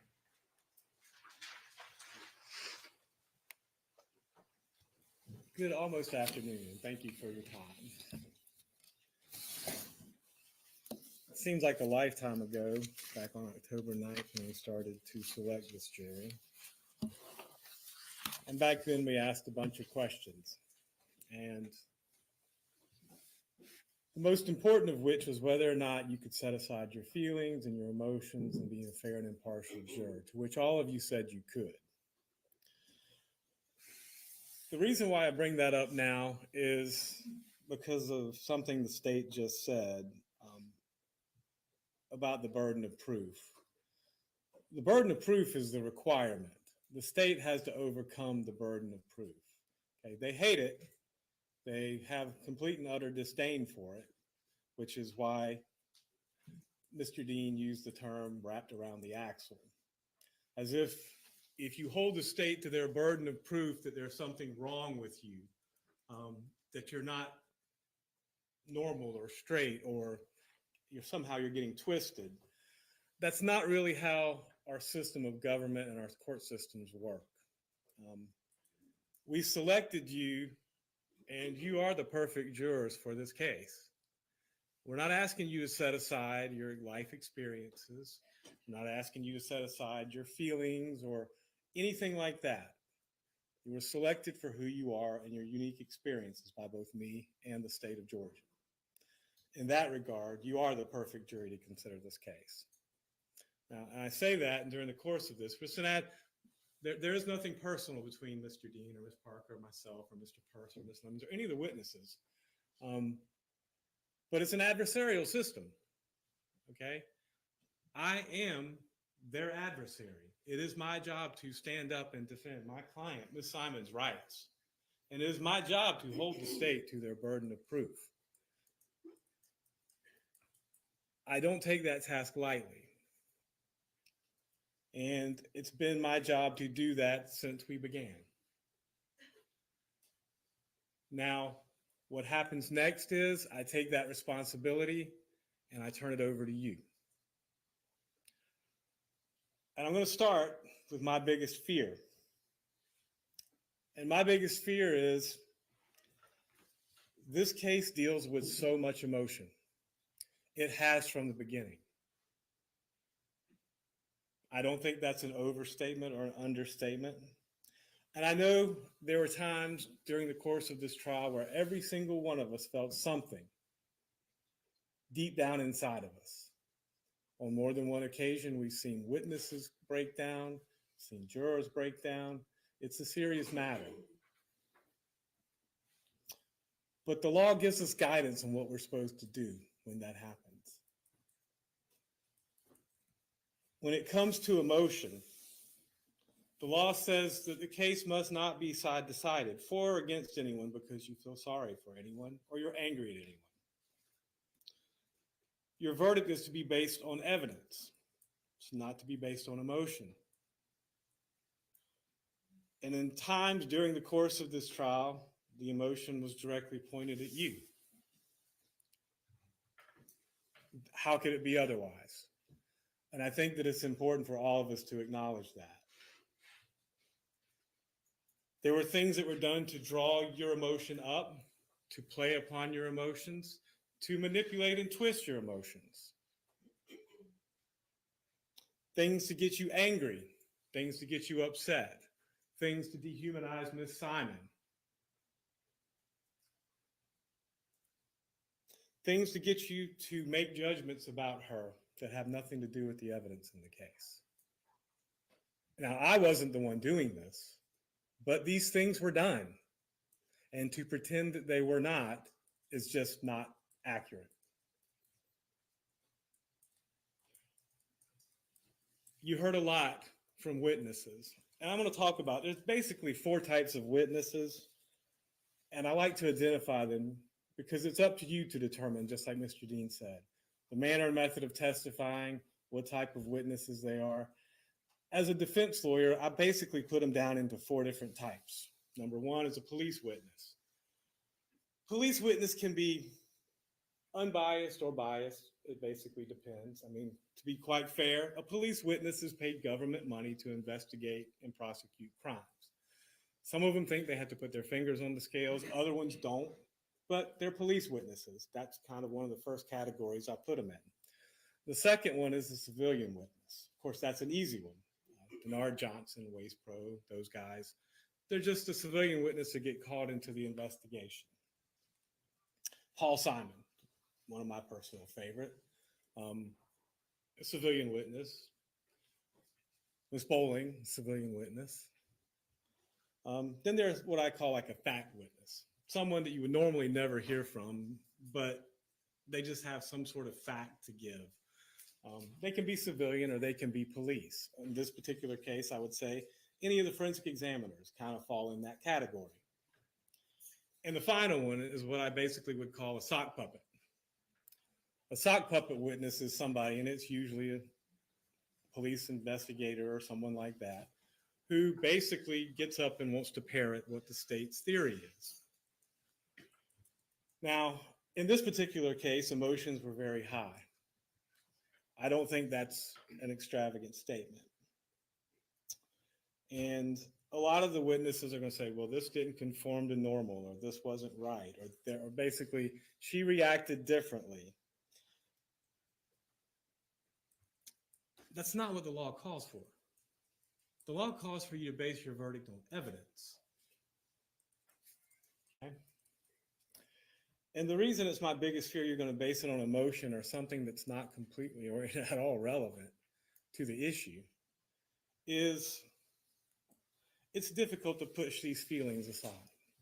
It's difficult to put this prejudice aside. And it's difficult to look at evidence, especially in a case dealing with a dead 20-month-old. I cannot think of a harder case to do it in. Now, Quentin Simon was a sweet, innocent child. I don't think anyone said anything different. he died far too young. I don't think anyone said anything different. And if I have, to any extent that you've maybe thought that that's where I was going with that, I apologize. I never, ever, ever meant to come across that way, and I don't think that I have. There's no doubt about these two things, and no one in here disputes it. But to parade witnesses up here, witness after witness, basically they're going to testify for the state, and to make this argument that in some way, shape, or form, who Miss Simon was having sexual affairs with was in any way, shape, or form relevant to the question of how Quentin Simon died is just horrendous. It's meant to evoke an emotional response from you. We said in the beginning that most, if not all, of the state's case was based upon speculation and character assassination. I believe those are the exact words Mr. Peirce used. And we sat here for an hour and 28 minutes and listened to Mr. Dean say exactly that.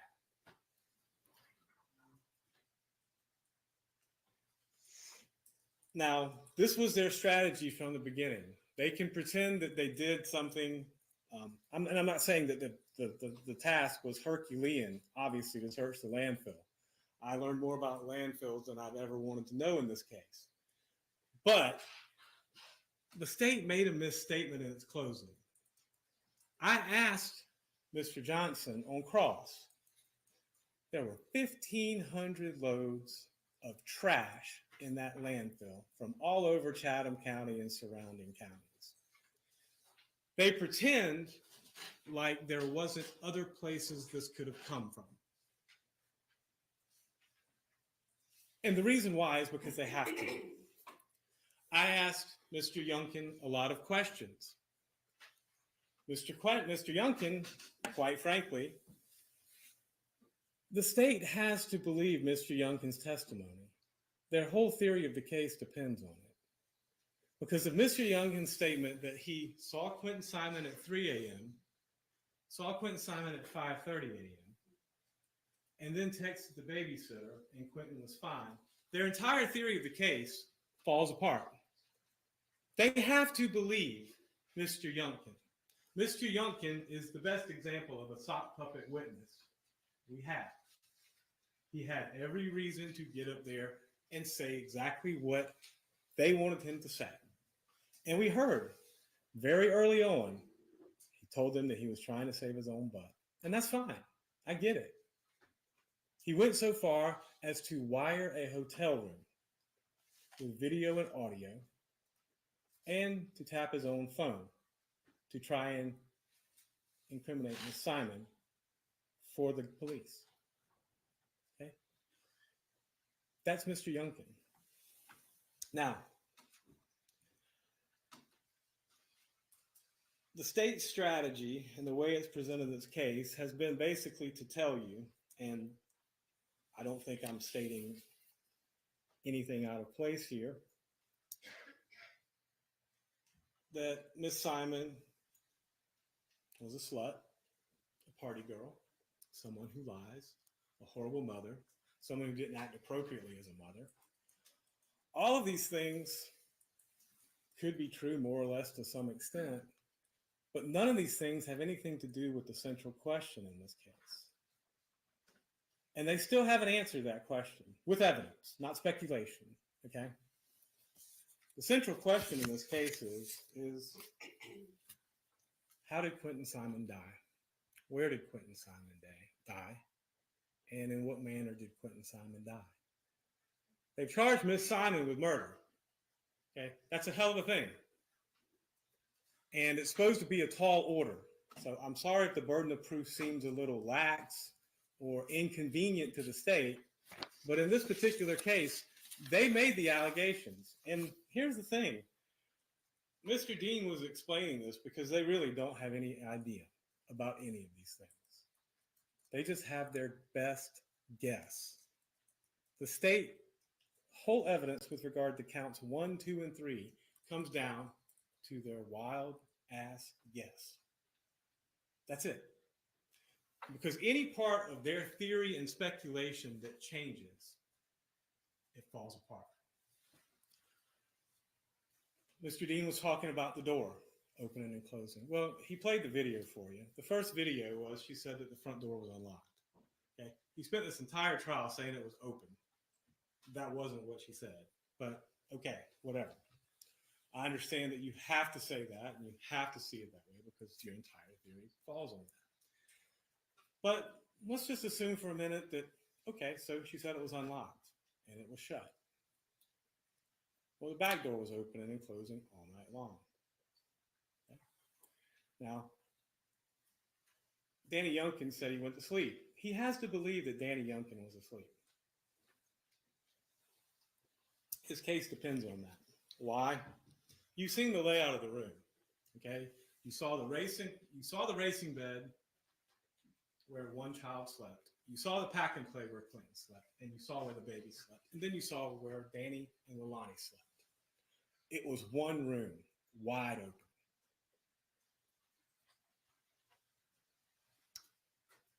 They have to have Danny asleep, and they have to have their exact timeline, because to do otherwise destroys it.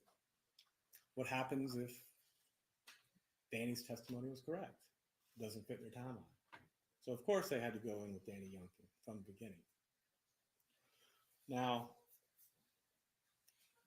they didn't come right out of the gate and show you any evidence of time, manner, method of death or anything like that because they don't have it and they're never going to have it. Now, they're asking you to use your emotion to get angry and to convict based upon that. And that's simply not proper. Now, we're at the end of a journey here that's been 2 years in the making. And the key question here is, how did Clinton die? That's why we're all here. That's really it. Was it an accident? Was it a murder? What was it?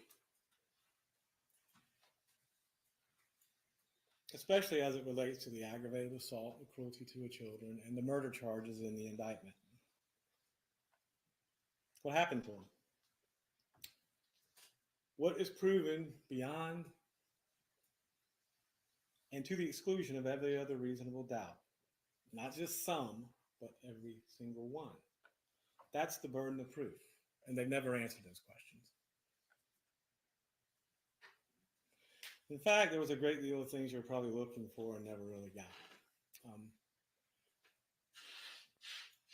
For most of this, they were trying to say that October 4th was going out to 204 to see Craig. That didn't materialize. They had the text messages, which you can look at. And the thing is, I don't really understand how any relationship with Craig does anything to shed any light on how Clinton died. Unless you believe the fevered dream they've come up with, that in some way, shape, or form, this has something to do with her attention seeking. And I don't get that, because if someone is craving that much attention and they find that attention and they have someone that gives them that attention, wouldn't that take away the struggle? Wouldn't that take away the strain? I don't buy that. Now, as regards to counts 1, 2, and 3, let's talk about, Mr. Dean did talk about this a little bit. Accident. I don't know whether an accident happened or not. As good a theory as any. We do know there was vomit. We do know there was an overwhelming smell of vomit. We saw Sergeant Stewart, one of the first officers to respond, refused to go in the house on his body-worn camera when Lemons went in because of the smell of vomit. This man was a 35-year-old detective. I mean, 35-year-old police officer. He's been on the force for 35 years. Okay? He noted that. Lemons noted that. But you know who didn't know that? Danny Youngkin. Nowhere at any point in time did he ever note that. Now, I'm not saying that Danny did anything wrong. My theory is that indicates some sort of accident, some sort of suffocation, something. I don't know.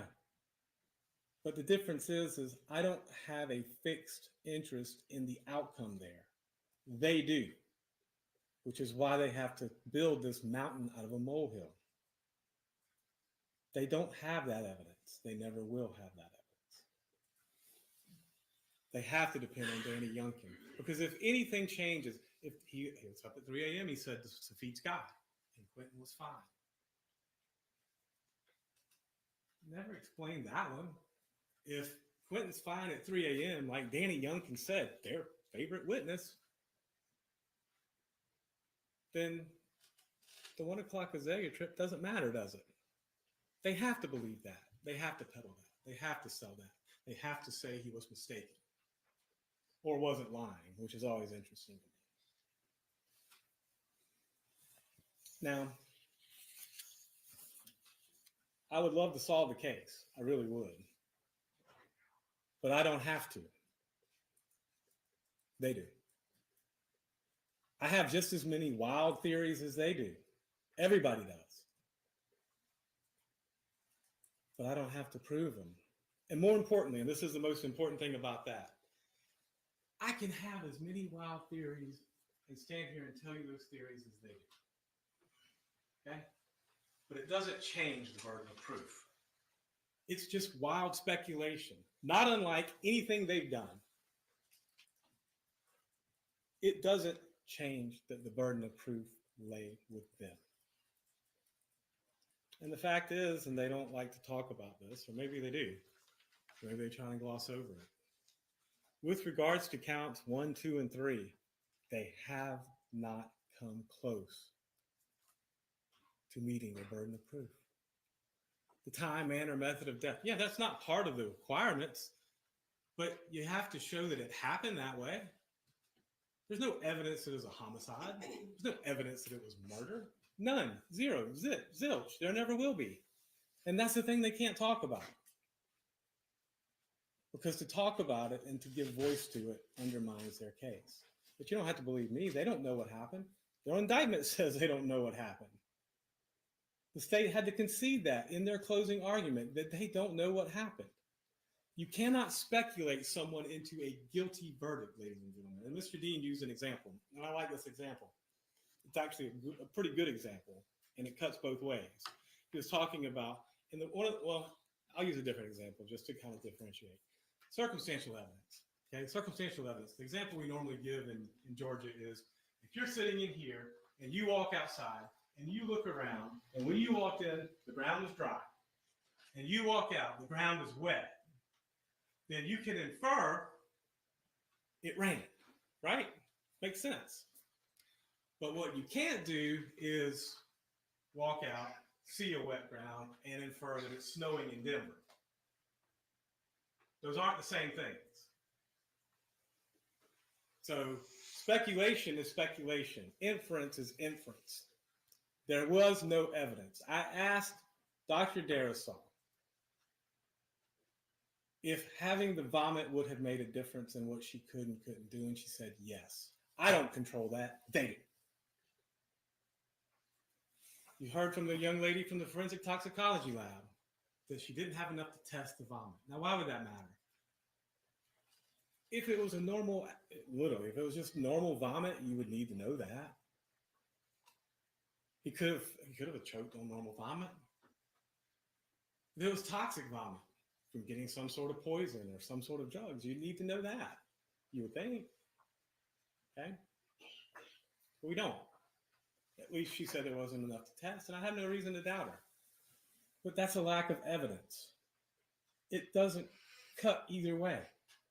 And here's the thing, ladies and gentlemen, about the burden of proof and circumstantial evidence. When there's a tie in the evidence like that, the tie goes to the defendant every single time. It doesn't go to the state, it goes to the defendant.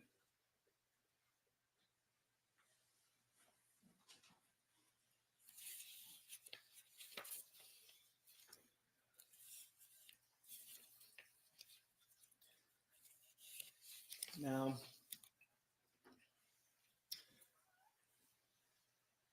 when I was in law school, I had a professor who liked to tell this story to illustrate an example. Father takes his son to the restaurant. They're sitting in the restaurant. He says, "Here, son, draw a picture of a horse." So he draws a head, neck, a back, 4 legs, and a tail. It's like, "How many legs does that horse have, son?" He goes, 4. He goes, "Now, what if the tail's a leg?" He goes, "Well, 5. He goes, "No, son. That's not how that works. The horse only has 4 legs. It doesn't have 5 just because I tell you that the tail is a leg. The tail is still a leg." So I can stand here and tell you stuff all day long. It doesn't make it true. Why do I say that? Well, the judge will charge you on this as well. The questions from the lawyers are not evidence. And I have to point that out in this case because there were a lot of very long-winded questions from the state. But that's not evidence. What comes from the witness stand and the exhibits is evidence. Now, why do I point that out? Daniel Youngkin was overlooked from the beginning.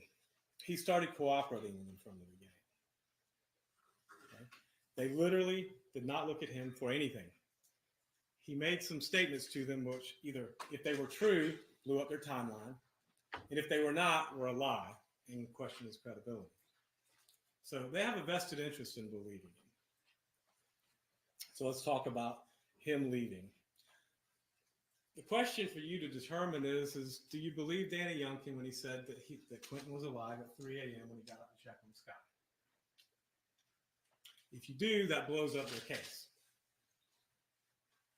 Do you believe Danny Youngkin when he said he woke up at 5:30 or 5 o'clock to get ready to go to work, and then Quentin was fine, and then texted the babysitter that the kids were going to stay home? If you do, it blows up their timeline. Do you believe the statements from the witness stand that was all bull? That he was fed up with her? And whatever excuse he gave from the witness stand, quite frankly. Because if you do, then it means he was lying before. Now, I would ask you to think about one of the witnesses who did testify, Paul Simon. He was personally one of my favorite witnesses. But he testified exactly different than what Mr. Dean wants you to believe. He knew Danny. And he testified from the witness stand that on that day, in that yard, when they were talking to the police, Danny seemed unfazed. He didn't seem upset. He seemed unfazed by this. Now, does that mean I think that Danny did anything wrong? Not necessarily. My theory can work the same way as their theory can. Danny woke up at 5, saw something that happened to Quentin, freaked out, doing the trash on the way to work, came home. He doesn't know anything. Does it mean he did anything wrong? No, I don't think Danny or Miss Simon harmed Quentin in any way, shape, or form. The evidence doesn't show that. I don't have any reason to speculate that. I don't have any vested interest in that particular outcome. They do. But it's in their best interest to believe that. It's in their best interest, when I say them, I mean the state, to try and sell that and peddle that. I asked Danny why he stayed here. Paul was so funny. He's like, "Man, this is what you signed up for. If you don't like it," because he said Danny was complaining when he got home. They forgot that part. Okay, they didn't want to mention that part because it shows Danny was unhappy. Like, "Man, you signed up for this. If you don't like it, leave." I asked him why he didn't leave. And remember what he said? "I wanted my daughter." Well, you know what? Between October 5th and October 9th or 12th or whatever the hell it was that he left Savannah, he didn't get his daughter because I asked him that question too. So the whole reason he stayed didn't matter when he left. And that didn't seem to faze them at all. But it's something you've got to question. Ladies and gentlemen, emotional decisions are almost always bad decisions. Okay? You have facts on your side, argue the facts. You have the law on your side, you argue the law. And whenever you don't have either on your side, at least with regards to the first 3 counts of this indictment, you depend on emotion. And that's what they've done. I don't mean to come across sounding harsh or cynical or pessimistic. And I don't mean to imply that the feelings that you and the officers and the search team and probably millions of other people have felt about Quentin Simon are not real. They are. I just mean to point out that they're not evidence. And that's what we're here for.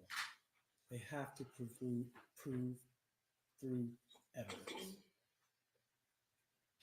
Now, you're going to have to go back into the deliberation room. You're going to have to look at the actual evidence. And you're going to have to look at the actual law. And you're going to have to come up with common sense and use your judgment and leave the emotion at the door. It's a court of law. It's about cold, hard facts. Not emotions, not feelings, not speculations. Not mine, not theirs. I can't speak for you, but I've made emotional decisions in my life, and I can tell you to about a 99% accuracy that most of those emotional decisions were wrong. Not all of them, just most of them. So you're going to have to go back there, and you're going to have to deliberate on each and every count of this indictment. And you're going to have to make decisions about each and every witness that testified. And then you're going to have to come up with a verdict. Now, the reason why I say that is there is another alternative solution. I'm not surprised when a 21 and 28-year-old couple who have a child together, who are doing drugs together, who lie about doing drugs together. Doesn't surprise me. It also doesn't have an inference of committing murder. Okay? That's what we're here for. That is the elephant in the room.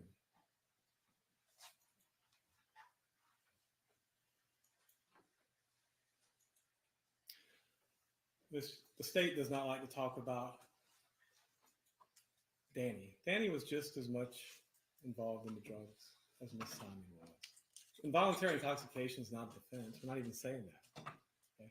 What I am saying is it's just not very honest to say they weren't doing drugs. And Danny said he wasn't responsible, but that was in response to, I mean, I'm sorry.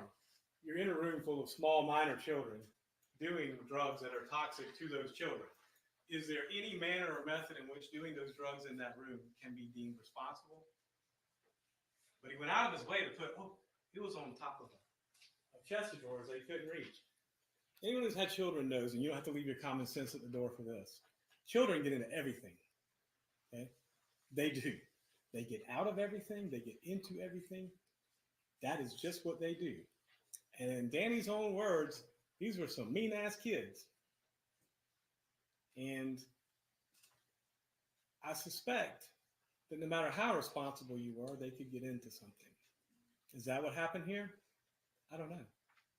But neither do they.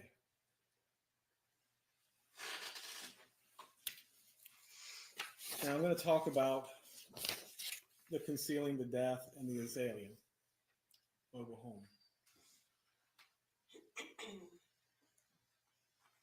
To Mr. Dean, one of the things my dad told me was when you're a hammer, every problem looks like a nail. Okay? But a lack of evidence is still a lack of evidence. His timeline only works. And I don't understand, he's right, motive's not an element of crime. But his timeline only works if it happens exactly the way he said it did. And in order to believe that, you have to believe Danny Youngkin. You have to believe that he, on his own, without prompting, without any prompting by anyone, said that at 3 o'clock, Quentin was fine, and 5:30, Quentin was fine when he left, and texted the babysitter on his own without ever checking on one of those two things. But see, here's the thing. He was being questioned by the police. You don't have to be a rocket scientist to figure out if they're questioning you and pushing you that it's probably not a good thing. They never asked for a reasonable explanation of that because it would screw up their timeline.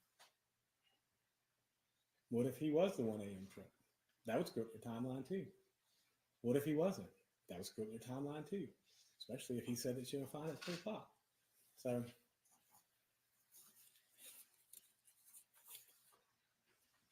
now, that being said, Ms. Simon doesn't have to prove herself innocent of these charges. The state has to prove her guilty. And Mr. Dean said, well, we've done that, so you don't have to consider that. No. That's not how this works. Okay? You have to consider all of the evidence, all of the witnesses, all of the testimony.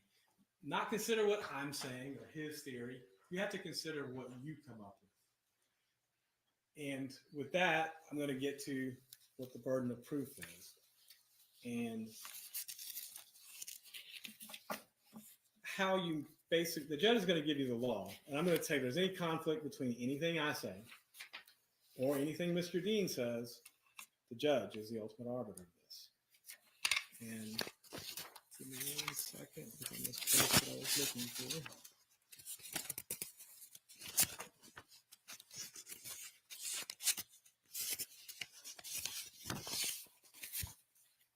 So, count 1 is malice murder. In order to be malice murder, there has to be malice aforethought. Ms. Simon had to unlawfully cause the death of Quentin Simon, a human being. If you believe beyond a reasonable doubt that the state has proven that she did that, the only verdict you can return is a guilty verdict. But if you think there's no trace of that evidence whatsoever, your verdict has to be not guilty. If there's any evidence at all, even the smallest measure amount of evidence, a scintilla of evidence, your verdict has to be not guilty. That's not beyond a reasonable doubt. If you think that there's reasonable suspicion to think she may have did it, the only verdict you can return is not guilty. Because it has to be beyond a reasonable doubt. If you think that the greater weight of the evidence is in the state's favor versus the defendant's favor, slightly, that's what we call a preponderance, then your only verdict you can return is not guilty, because the standard is beyond a reasonable doubt. If you have a firm belief that everything that Mr. Dean and the state is putting forth is true, but you have a reasonable doubt as to what actually happened, for which you can state a reason as a fair, impartial juror, the only verdict you can return then is not guilty. The only way you can get to guilty is if you're convinced beyond a reasonable doubt. That's a high burden of proof. And I present to you, ladies and gentlemen, as to count 1, there is no way to get there. As to count 2, and I'm being specific on this, yeah, they don't have to tell you what the offensive weapon was, but they have to prove beyond a reasonable doubt that it happened the way they said. There's zero evidence of that. Count 3. Count 3 is the count that has to do with cruelty to a child, I believe. Now, their theory is that Miss Simon went into a room with 2 other sleeping children and Mr. Youngkin and did something to Quentin Simon without anyone hearing it or waking up, and then left to dump his body. Despite the evidence that Daniel Youngkin said he was fine at 3, despite the evidence that Daniel Youngkin said he was fine at 5:30, despite the evidence that he's the one that texted the babysitter.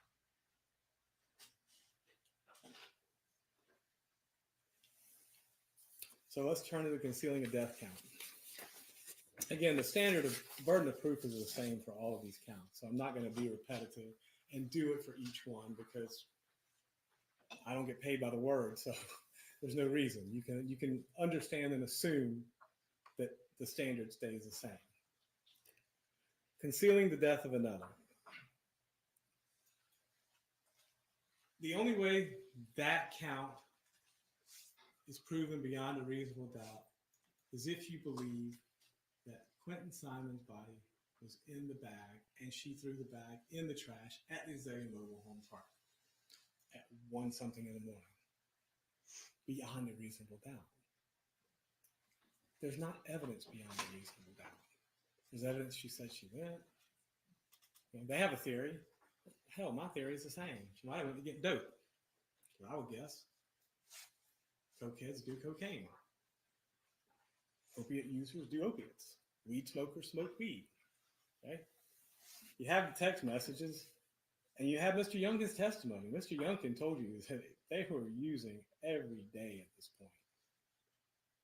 Okay? So you have the statement that Leilani was trying to cover for Daniel. Their theory is that was a lie, but Daniel's the one that left town a few days after this happened. They don't seem to have any questions about that. That's always seemed odd to me. As a detective, going to detect stuff, walking into a scene where a child's abducted, my first instinct would be the non-related boyfriend or husband of the mother. But that doesn't seem to be the case here because it doesn't fit the timeline. That doesn't mean that I think Danny necessarily did anything wrong. No. But it seems like a natural, obvious question to ask. Seems like a natural, obvious investigation to make. And it does look suspect that A, he helped out almost immediately. He turned on her almost immediately. He set up the hotel video and audio surveillance almost immediately. Wiretap for 60 days. Now they talk about that and they play these little excerpts from the statements, but the consistency from Miss Simon has been the entire time that she never harmed Quentin. And she didn't dump his body. So it is a hell of a thing, but if you're going to accuse somebody of a hell of a crime, you better have a hell of a good amount of evidence. That might start with actually proving that a murder occurred versus an accident. We don't have that here. So, ladies and gentlemen of the jury, you've been sitting here for 8 days of evidence and almost a half day of argument at this point. So I'm going to ask you, when you go back, and I'm going to tell you just straight up, I don't give a damn about lying about smoking weed. I really don't. Okay? Most drug users lie about their drug use, Mr. Youngkin included. That doesn't usually concern me. But I'm going to ask you to go back and return the only verdict you can on this evidence. As to count 1, I'm going to ask you to return a not guilty verdict. As to count 2, I'm going to ask the same. As to count 3, I'm going to ask the same. As to count 4, there's some question as to whether or not A, this happened the way they say, B, who it was, and C, whether or not this even happened the way they're alleging here. That's reasonable doubt.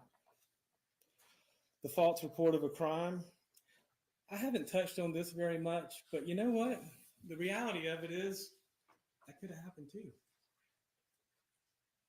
And it actually would make a hell of a lot more sense. And here's why. Rather than trying to say Miss Simon wasn't reacting, and I don't really know what the hell this means, but Miss Simon's not reacting the way you would expect someone to. Well, I'm fairly certain I don't react the way people expect me to sometimes, and you probably don't react the way people expect you to sometimes. But when it comes to your child missing or presumed dead, that tends to make people react in a weird way. So I don't think they've proven false report of a crime. If you woke up and your child wasn't there, what are you supposed to do? And she did report it. Okay? They tried to say in the beginning that she didn't, but you actually heard the 911 call was made from her phone, and Danny was the one that got on and talked because she couldn't speak. We heard the 911 tape. I didn't play it. They did. Making a false statement. The October 4th was to pay an existing drug debt. We saw the Cash App. We had no evidence to refute that or rebut that. Okay. So Could have been existing drug debt, could have been new drugs. I don't know. But I think there's some reasonable doubt on that one as well. You saw and to be quite frankly, I don't really care about this one, but you saw her say, I only smoke marijuana. I don't care. I just don't care. Okay. Count 8, falsely stating the only controlled substance she had used in the past 24 hours is marijuana. Again, I just don't care. I really don't. And to be honest with you, it's an abduction case and it's a murder case. They don't either. Count 9, the Oragel statement.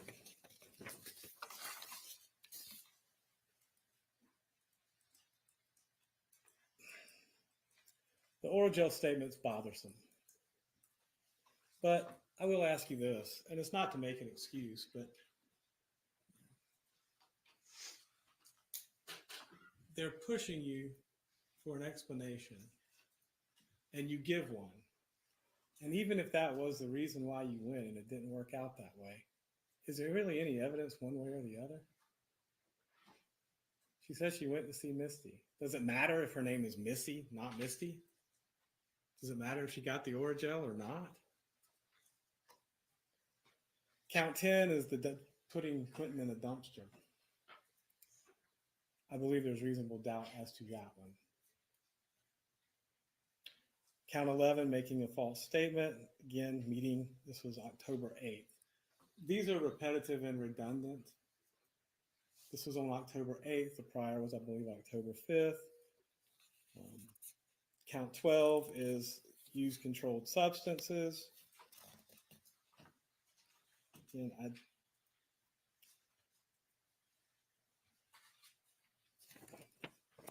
not really sure how you can admit to using controlled substance. I guess they're saying that you didn't. I don't know.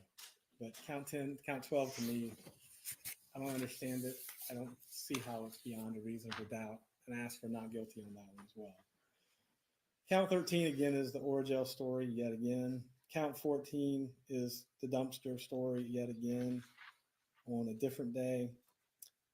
Count 15, Misty again on a different day. So a lot of these are repetitive and redundant. So when you're back there,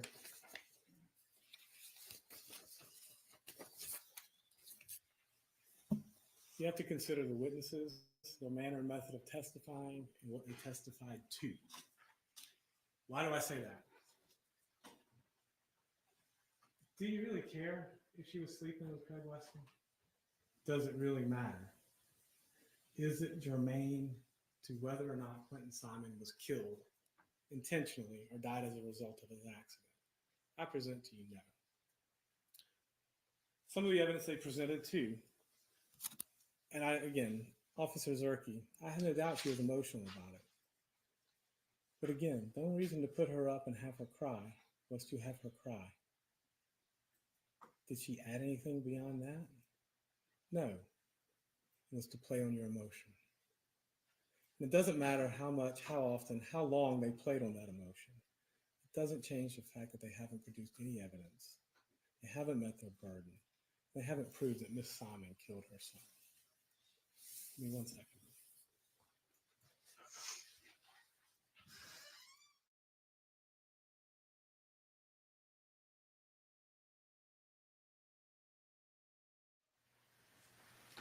I'm going to ask you to go back there, ladies and gentlemen. I'm going to ask you to do the hardest thing you've probably ever done in your life, is to set your emotions aside, to view the evidence, and to return a verdict of not guilty. The state has not proved that Miss Simon killed her child. They have speculated wildly, I might add, but they produced no evidence. And I know that that's a hard thing to ask. But I'm going to ask you to do it. Thank you.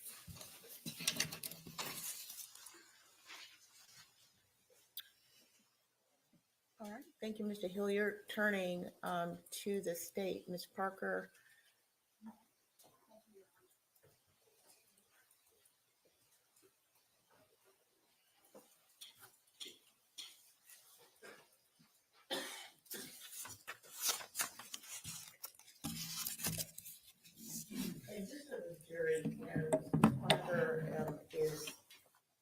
prosecution team is doing the conclusion of the closing arguments. What I anticipate after that is that we will break. I'll give you an opportunity to go to lunch. I will bring you back and I will charge you at that time with the jury instructions. Give me just one moment to get set up.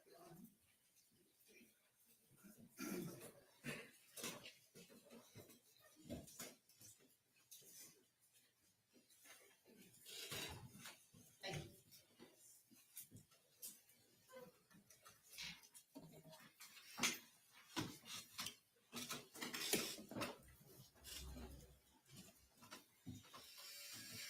On October 5th of 2022, in the dark of the night, while the rest of her family slept, Leilani Simon did something incredibly evil. She murdered her own 1-year-old baby and then put his body in a dumpster, where just a few hours later, his body would be destroyed by heavy machinery. And we have proven that beyond a reasonable doubt. During the course of a murder trial, we spend a lot of time talking about the defendant and what the defendant did, because it is our burden to prove beyond a reasonable doubt what the defendant did. But because of that, we don't spend a lot of time talking about the victim, Quentin Simon, in this case. One of the elements that we have to prove in murder is that the defendant murdered a human being. And Quentin Simon was a human being. A real live little boy.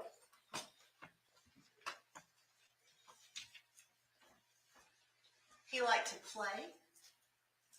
He was funny. He was affectionate. He was a good eater. He loved cheese. He liked to camp out on the floor at the McCarter's house and watch cartoons. He was a real live boy, a human being, and he shouldn't be thought of as an abstract in this case. He should be thought of as a person. He should be thought of as the little boy who loved Danny. And you heard from Paul and from Toledo and say, Danny, Danny, Danny. He should be thought of as a real live human being, a person.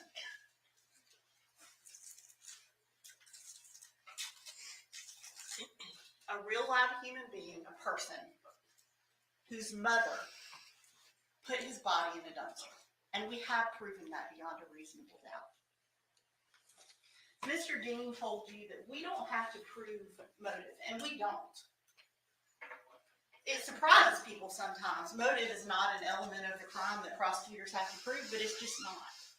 But in this case, we know what the motive is, and it's important to understand that motive, to understand why a mother could do something so awful as kill her own child. Because it is. It's something so evil that it's almost unspeakable, incomprehensible that a mother could kill her own 1-year-old baby. So we have to think about the state of mind that this woman was in at that time.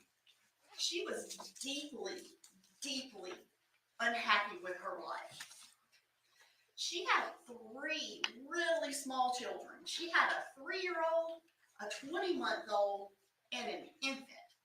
In the best of circumstances, if you had family support, if you had your own place to live, if you had plenty of money, even in great circumstances, having to take care of a 3-year-old, a 20-month-old, and an infant would be so hard and so stressful. But to add on to that stress, she didn't have those other things. Her relationship with her mother was not good. Her mother was gone a lot, so that was not a real support for her. Her relationship with Danny was falling apart. Danny was getting fed up with her. Their relationship was falling apart. They didn't have any money. She was drug addicted. She and Danny were living in her mother's house in one room with these 3 children. And when we talk about her relationship with Craig, or the fact that she had 3 children with 3 different fathers, we're not trying to call her a slut. Nobody is trying to slut shame the defendant. We wouldn't do that. This is 2024. That's not what this is about. When we talk about those things, what we're trying to show you is that this woman's self-esteem came from men. And part of why she was so deeply unhappy was because Danny was rejecting her. And it made her feel horrible because that's where her self-esteem came from. And that's why at 22 years old, she already had 3 children with 3 different fathers, because men were so important to how she saw herself and how she felt about herself. And that's what was part of why she felt so awful that night. You saw the suicide video that she did, where she talked about how unhappy she was. She even said to her children, I can't love you because I can't love myself. It doesn't seem she ever intended to kill herself. It was something she was going to send to Danny probably for attention, for him to feel sorry for her, because she was manipulative of Danny, very manipulative of Danny. And the reason that she started this sexual relationship with Craig was to fill a void there. And this sexual relationship with Craig was a new thing. It's something that had just happened in the weeks before this. So on the night that she killed Quentin, Danny had rejected her. She's using drugs. She's on cocaine, marijuana, Percocet, and maybe alcohol, because we saw her go and buy beer at the convenience store. She's under the influence. She said in her own statements that drug use made her angry and impulsive. So she's unhappy. She's mad at Danny. She's under the influence of drugs that make her angry and impulsive. And so she goes to Arkwright looking for Craig, because Craig is where she has been getting that need fulfilled for male attention that makes her feel better about herself. And Craig's not there that night.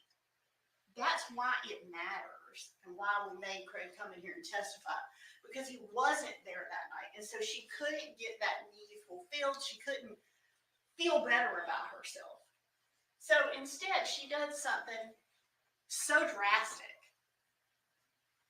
She killed Quentin. And in the act of killing Quentin, she became a sympathetic person and got Danny's attention back. She became the mother of a missing child. And Danny ran out of work to be by her side. That's what she wanted. That was the manipulation. And it's so hard to believe a mother would do that. But that's why you have to think about her frame of mind and how low and desperate she felt that night, and that she was under the influence of drugs that she admits make her angry and impulsive. That's what happened.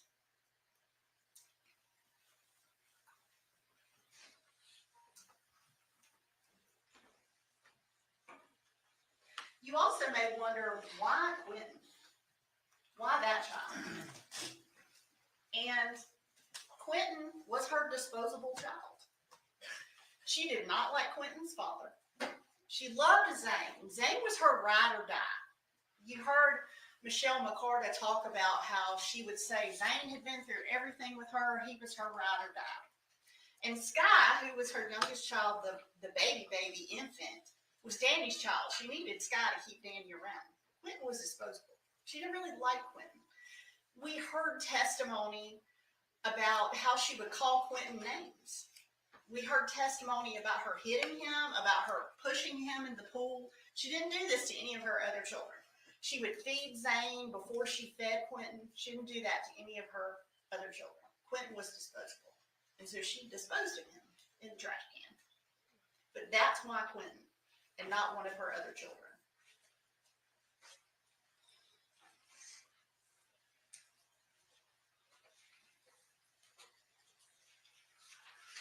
Her plan did not last.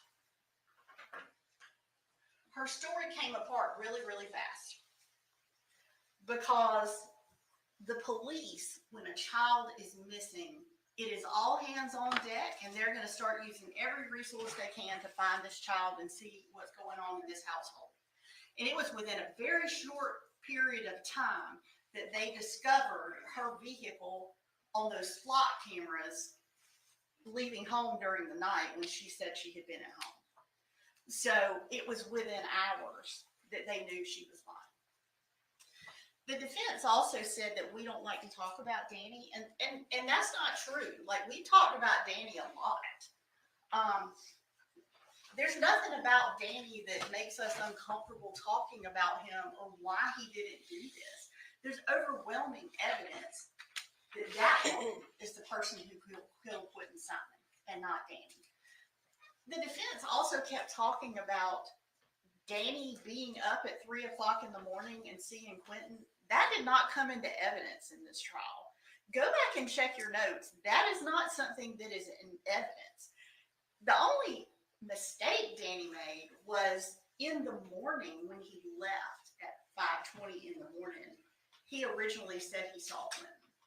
And he talked about that. He just assumed it because he woke up in the dark, got ready for work, quietly left the house. He just assumed Quentin was there. And he did not go over to the pack and play and look in and say, hey, Quentin, you there? He didn't do that. And so because he had not seen anything weird when he left home, he just assumed that Quentin was there and it was fine. And when pressed and questioning, he explained that he had not actually gone over to the pack and play and looked and made sure that Quentin was there. That is the only inconsistency in his statement. And it is very understandable. The defense has started trying to suggest that Danny could have done this, but Danny's not the one that was at the dumpster in the middle of the night throwing a bag of trash in, a dumpster that later went to an area of the landfill where Quentin's body was found.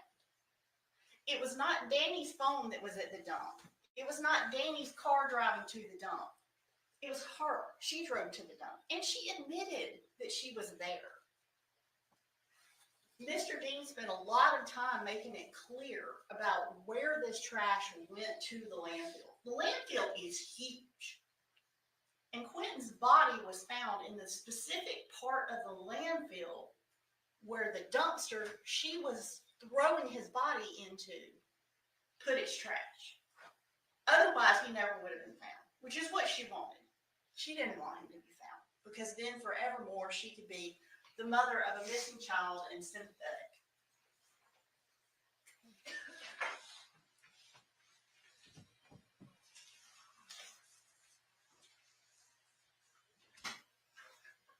I want to talk to you about the burden of proof.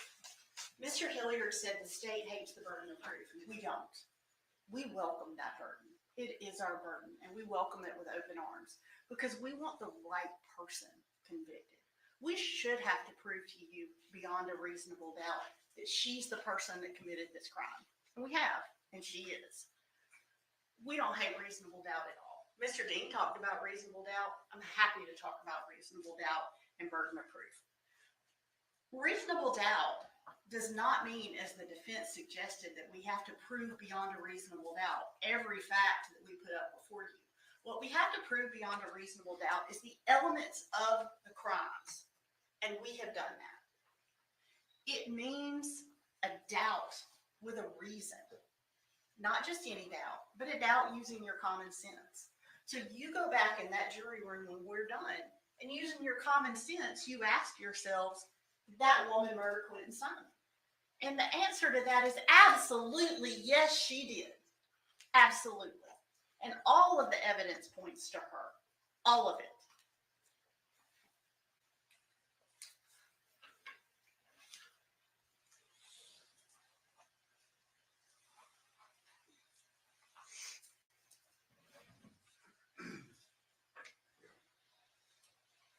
Mr. Hilliard also spent a lot of time talking about emotion in this case. And yes, this is an emotional case. Murder cases, by definition, have emotion in them because a human being has died. And the murder of a really small child, there's no way you can escape emotion. There's going to be emotion. People who testify are going to have emotion. We're going to have emotion when we talk about it. It's unavoidable. But we're not asking you to find her guilty based on emotion. We're asking you to find her guilty based on all of the facts and evidence that we have put before you. The 34 witnesses that have come in and testified and told very specifically how these events happened. All of the statements that you've heard the defendant make, where she changed her story over and over and over and over. That's what we're asking you to make this finding on of her guilt, the actual evidence. And when it comes to her emotion, that's fair game. You absolutely can consider her emotion and her demeanor when you're evaluating this case.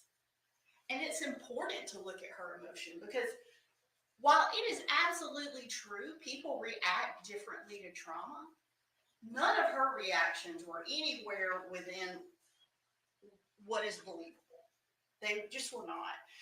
There's some people, when something terrible happens to them, they shut down, they're very quiet, they're stoic,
say about Danny is Danny leaving. Danny did leave town. He didn't just leave. Like, law enforcement knew he was leaving, and they were still in touch with him. He didn't just run away. Danny had no tie to Savannah except for her. And when this happened, there was tremendous media attention, and Danny wanted to get away. It was totally understandable, does not suggest any kind of guilt in any way whatsoever. His phone was still tapped at that point. Law enforcement was still in contact with him. There is just nothing to suggest that Danny had anything to do with this. And you saw Danny on the stand. Danny broke down talking about Quentin. And it was very genuine. And you could tell that he had emotion for this child and was sad about what had happened to this child.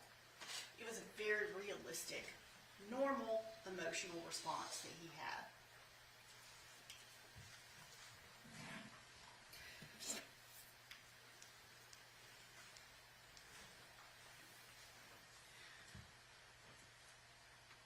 A child's mother should be the one person in the world that they can count on to keep them safe.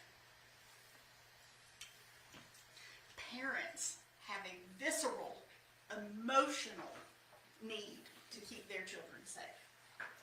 It is normal, it is biological, but that is not what Leilani Simon did. She murdered her child. She put his body in a dumpster where he would be taken to a landfill and his little precious body would be ripped to bits by heavy machinery to cover up what she did. Leilani Simon is not a mother, she is a monster. And I do not use that word lightly. But what this woman did in this case is horrific, and she is absolutely a monster. We cannot undo the horror of what she did that night. We can't undo it. It's done, we can't undo it. This child is gone, and nothing we do or say can bring him back. We cannot give him back the 80 or so years that he should have had ahead of him, a long life, all the things he should have gotten to experience. We can't give him back to people that care about him. We can't do that. But what we can do for baby Quentin now is give him justice. He deserves justice. You can give him the justice he deserves, and you can give her the justice she deserves.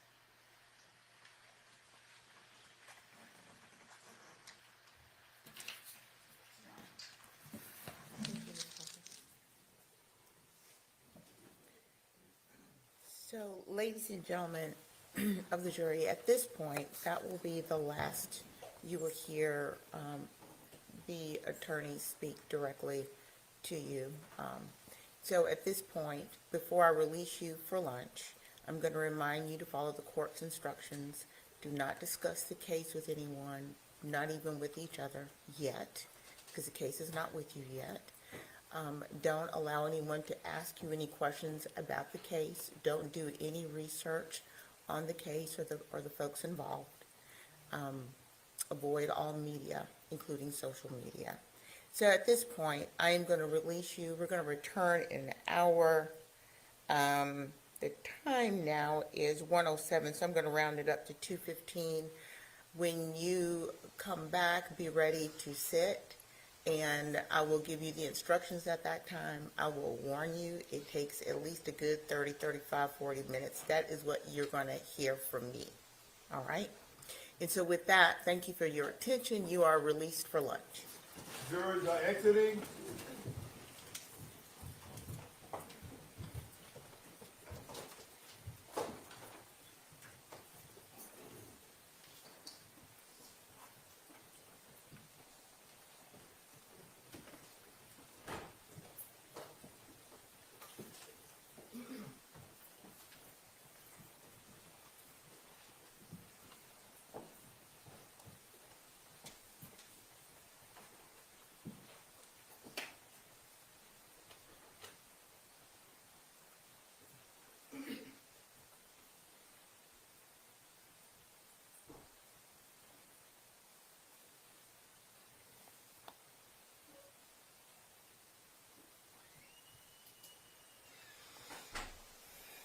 Everyone, please have a seat.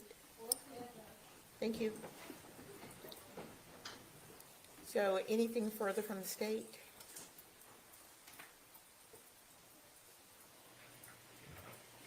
No, Your Honor. Thank you. From the defense? Nothing from the defense, Judge. All right, thank you. We're going to break now. We're going to aim to be ready to start at 2:15. All right, we're in recess. Thank you.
All right, good afternoon, everyone. Please bring out Ms. Simon.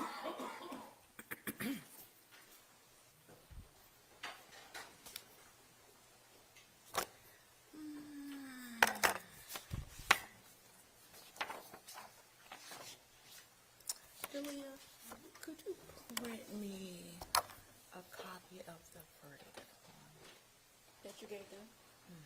You need another one?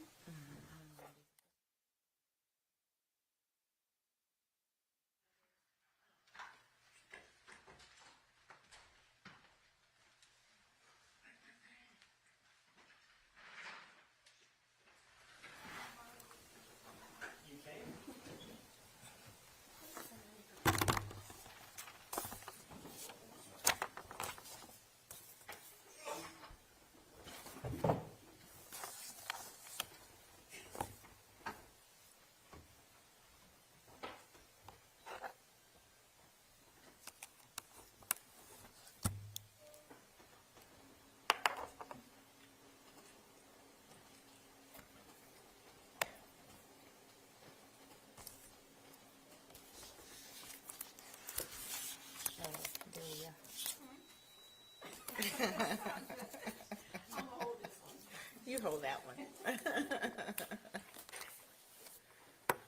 Oh, thank you.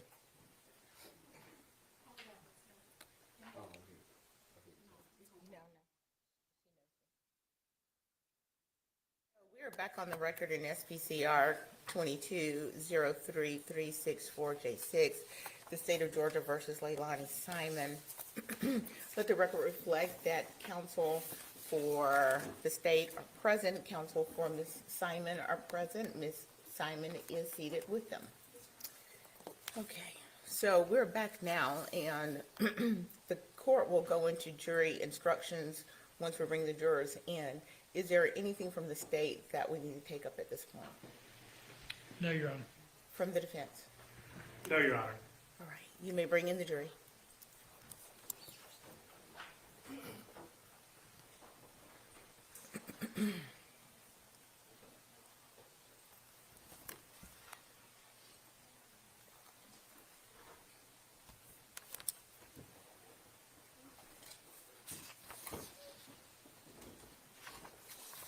Jurors interim.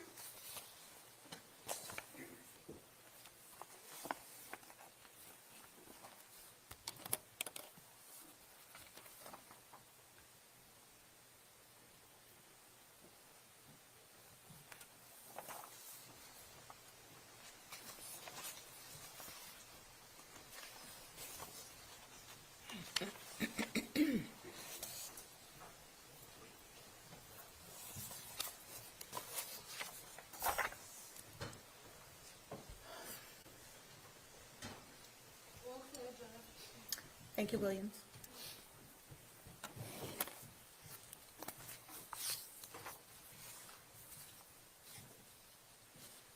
All right, ladies and gentlemen, if you'll please have a seat. Good afternoon and welcome back from your lunch break.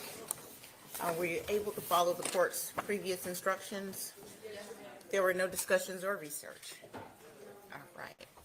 So, as I told you before you broke for lunch, this is the time in which the court will give you the instructions that you're to use during jury deliberations. And so I'm going to first tell you once again, thank you for your time, your energy. This is, it's been requiring of your attention and your time. We could not do this without you, and this is how our system works. So, as to the indictment, you're considering the case of the state of Georgia versus Leilani Marie Simon. The grand jury has indicted Leilani Marie Simon with 1 count of malice murder, 2 counts of felony murder, 1 count of concealing the death of another, 1 count of false report of a crime, and 14 counts of making a false statement. The defendant has entered a plea of not guilty to this indictment. The indictment in the plea form, the issue that you are to decide. Neither the indictment nor the plea of not guilty should be considered as evidence. The defendant is presumed to be innocent until proven guilty. The defendant enters upon the trial of the case with the presumption of innocence in her favor. This presumption remains with the defendant until it is overcome by the state with the evidence that is sufficient to convince you beyond a reasonable doubt that the defendant is guilty of the offense charged. No person shall be convicted of any crime unless and until each element of the crime is proven beyond reasonable doubt. The burden of proof rests with the state to prove every material allegation of the indictment and every essential element of the crime charged beyond reasonable doubt. There is no burden of proof upon the defendant whatsoever, and the burden never shifts to the defendant to introduce the evidence or to prove innocence.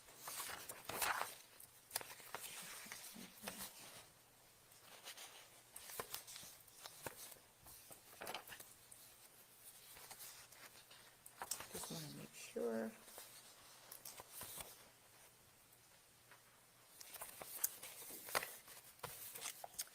Okay, to resume, when a defense is raised by the evidence, the burden is on the state to negate or disprove it beyond a reasonable doubt. However, the state is not required to prove the guilt of the accused beyond all doubt or to a mathematical certainty. A reasonable doubt means just what it says. A reasonable doubt is a doubt of a fair-minded juror, fair-minded, impartial juror, honestly seeking the truth. A reasonable doubt is a doubt based upon common sense and reason. It does not mean a vague or arbitrary doubt, but is a doubt for which a reason can be given, arising from a consideration of the evidence, a lack of evidence, or a conflict in the evidence. After giving consideration to all of the facts and circumstances of this case, if your minds are wavering, unsettled, or unsatisfied, then that is a doubt of the law and you should acquit the defendant. But if that doubt does not exist in your minds as to the guilt of the accused, then you would be authorized to convict the defendant. If the state fails to prove the defendant's guilt beyond a reasonable doubt, it would be your duty to acquit the defendant. Facts and circumstances that merely place upon the defendant a grave suspicion of the crime charged or that merely raise speculation or conjecture of the defendant's guilt are not sufficient to authorize conviction of the defendant. You, members of the jury, are the judges of the facts. Members of the jury, it is my duty and responsibility to determine the law that applies to this case and to instruct you on that law. You are bound by these instructions. It is your responsibility to determine the facts of the case from all of the evidence presented. Then you must apply the law I give you in the charge to the facts as you find them to be. Your oath requires that you will decide this case based on the evidence. Evidence is the means by which any fact that is put in issue is established or disproved. Evidence includes all of the testimony of the witnesses and any exhibits admitted during the trial. It also includes any stipulations, which are facts agreed to by the lawyers. Evidence does not include the indictment, the plea of not guilty, opening statements, or closing arguments by the lawyers, or the questions asked by the lawyers. When parties stipulate facts, this is the nature of the evidence. You must take that fact or those facts as a given without the necessity of further proof. You make all decisions based on the evidence in this case. As to direct and circumstantial evidence, evidence may be either direct or circumstantial or both. In considering the evidence, you may use reasoning and common sense to make deductions and reach conclusions. You should not be concerned, though, about whether the evidence is direct or circumstantial.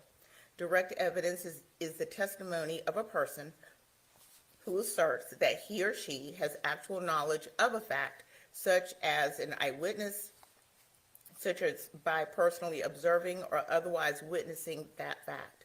Circumstantial evidence is proof of a set of facts and circumstances that tend to prove or disprove another fact by inference. That is, by consistency with such fact or elimination of other facts. There is no legal difference in the weight you may give to either direct or circumstantial evidence. You will be authorized to convict only if the evidence, whether direct, circumstantial, or both, excludes all reasonable theories of innocence and proves the guilt of the accused beyond a reasonable doubt. The jury must determine the credibility of the witnesses. In deciding this, you may consider all of the facts and circumstances of the case, including witnesses' manner of testifying, their means and opportunity of knowing the facts about which they testify, the nature of the facts about which they testify, the probability or improbability of their testimony, their interest or lack of interest in the outcome of the case, and their personal credibility as you observe it. Testimony has been given in this case in court by witnesses who are termed experts. Expert witnesses are those who, because of their training and experience, possess knowledge in a particular field that is not common knowledge or known to the average citizen. The law permits expert witnesses to give their opinions based upon that training and experience. You are not required to accept the testimony of any witness, expert or otherwise. Testimony of an expert, like all witnesses, is to be given only such weight and credit as you think is properly entitled to receive.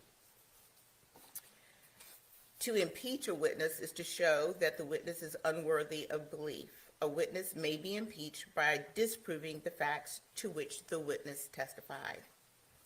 Prior statements. Your assessment of a trial witness's credibility may be affected by comparing or contrasting that testimony to statements or testimony of that same witness before the trial started. It is for you to decide whether there is a reasonable explanation for any inconsistency in a witness's pre-trial statements and testimony when compared to the same witness's trial testimony. As with all issues of witness credibility, you, the jury, must apply your common sense and reason to decide what testimony you believe or do not believe. Single witness corroboration. The testimony of a single witness, if believed, is sufficient to establish a fact. Generally, there is no legal requirement of corroboration of a witness, provided you find the evidence to be sufficient. Defendant's choice not to testify. The defendant in a criminal case may take the stand and testify and be examined and cross-examined by any other witness. You should evaluate such testimony as you would that of any other witness. However, the defendant does not have to present any evidence nor testify. If the defendant chooses not to testify, you may not consider that in any way in making your decision. Statements that the defendant allegedly made to law enforcement have been offered for your consideration. Before you may consider this as evidence for any purpose, you must determine whether the defendant's statement was voluntary. Voluntariness defined. To be voluntary, a statement must be freely and willingly given and without coercion, duress, threats, use of violence, fear of injury, or any suggestions of promises of leniency or reward. A statement induced by the slightest hope of benefit or the remotest fear of injury is not voluntary. To be voluntary, a statement must be the product of a free will and not under the compulsion or any necessity imposed by others. In determining voluntariness, you may also consider to what extent the defendant was informed of her rights as discussed below, if applicable. Circumstances of the statements. You may consider the duration and the conditions of detention as factors relevant to the question of whether or not a statement was freely and voluntarily made. Burden of proof as to voluntariness. The burden of proof is upon the state to establish that the statement was voluntary, that is, freely and willingly made. If you do not find that the statement was voluntary, you may not consider it for any purpose. Statement of defendant made on November 21st, 2022. A statement that the defendant allegedly made while in custody has been offered for your consideration. Before you may consider this as evidence for any purpose, you must determine whether the defendant's statement was voluntary and whether the defendant was properly advised of her constitutional rights. Constitutional rights. If the statement was made while in custody and as a result of police questioning, You must also determine whether the defendant was advised of her constitutional rights and whether the defendant clearly understood and knowingly gave up such rights. The constitutional rights that law enforcement officers must explain and that the defendant must understand and voluntarily give up before any custodial statement is taken by law enforcement are as follows. 1. The defendant has a right to remain silent. 2. If the defendant chose not to remain silent, anything she said could be used as evidence against the defendant in court. 3. The defendant had a right to consult a lawyer before any questioning and to have the lawyer present with her at all times during any questions. And 4. If the defendant did not have money for a lawyer would have been provided for her to represent her before any questioning and to be present with her during any questioning.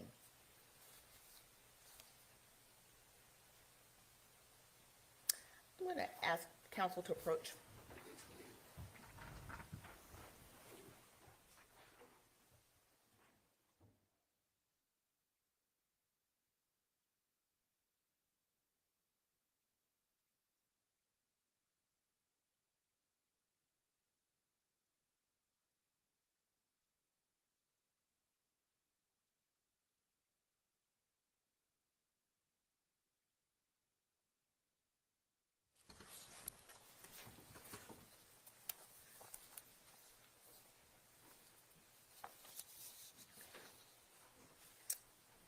In resuming, burden of proof as to rights.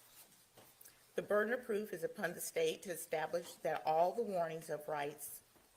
The burden of proof is upon the state to establish that the warnings of all rights mentioned were given, that they were understood and knowingly given up by the defendant. Conditions precedent to consideration of statement. If you find, as mentioned above, that the defendant's statements were voluntary and that all of the warnings as to the defendant's constitutional rights were given, if required, that the defendant did understand the meaning of what was said and knowingly gave up such rights, then you may consider it as evidence. If so, then you must apply the general rules for testing the believability of witnesses and decide what weight, if any, you will give to all or any part of such evidence. If you fail to find defendant was properly informed of these rights where required, and that she understood and gave up those rights, you must disregard the statement entirely and give it no consideration in reaching your verdict, except for purposes of attacking the credibility of the witness or impeachment. Prior difficulties between parties. Evidence of prior difficulties between the defendant and Quentin have been admitted for the sole purpose of illustrating, if it does, the state of feeling between the defendant and Quentin. Whether this evidence illustrates such matters is a matter solely for you, the jury, to determine, but you are not to consider such evidence for any other purpose. Identification and burden of proof. It is for you to say whether, under the evidence in this case, the testimony of the witnesses and the facts and circumstances of the case sufficiently identify this defendant beyond a reasonable doubt as the perpetrator of the alleged crime. It is not necessary that the defendant show that another person committed the alleged offense. If you do not believe that the defendant has sufficiently identified If you do not believe that the defendant has been sufficiently identified as a person who committed the alleged crime, or if you have any reasonable doubt about such, then it will be your duty to acquit the defendant. The burden of proof rests upon the state to prove beyond a reasonable doubt the identity of this defendant as a person who committed the crime alleged in this bill of indictment. DNA. Evidence relating to DNA comparison has been admitted for your consideration. Identification by DNA comparison is considered opinion evidence and is governed by the law concerning opinion testimony as has been given to you. As opinion testimony, evidence relating to DNA comparison is dependent upon many factors. Among the factors are the credibility or believability and accuracy of the witnesses who were involved with the process of obtaining identifying, preserving, recording, and maintaining the physical evidence, and upon the accuracy and validity of the testing procedures themselves that were used to form such opinions. All of these issues are matters for you to consider and determine. It is for you to determine what weight, if any, you will give to the evidence relating to DNA comparison in your decision in this case. Definition of crime. The defendant is charged with a crime against the laws of this state. A crime is a violation of a statute under this state in which there is a joint operation of an act and intention. Intent. Intent is an essential element of any crime and must be proved by the state beyond a reasonable doubt. Intent may be shown by many ways, provided you, the jury, believe that it existed from the proven facts before you. It may be inferred from the proven circumstances or by acts and conduct, or it may be, in your discretion, inferred when it is the natural and necessary consequence of the act. Whether or not you draw such an inference is a matter solely within your discretion. Criminal intent does not mean an intention to violate the law or to violate a penal statute, but means simply the intention to commit the act that is prohibited by a statute. No presumption of criminal intent. This defendant will not be presumed to have acted with criminal intent, but you must find such intention or the absence of it upon a consideration of words, conduct, demeanor, motive, and other circumstances connected with the act for which the accused is being prosecuted. Presumptions and inferences. Every person is presumed to be of sound mind and discretion, but this presumption may be rebutted. You may infer, if you wish to do so, that 1. The acts of a person of sound mind and discretion are the product of that person's will, and 2. A person of sound mind and discretion intends the natural and probable consequences of those acts. Whether or not you make such inference or inferences is a matter solely within the discretion of the jury. Guilt by mere presence. A jury is not authorized to find a person who was merely present at the scene of the commission of a crime at the time of its perpetration guilty of consent in and concurrence in the commission of the crime unless the evidence shows beyond a reasonable doubt that such person committed the alleged crime, helped in the actual perpetration of the crime, or participated in the criminal endeavor. Guilt by mere association.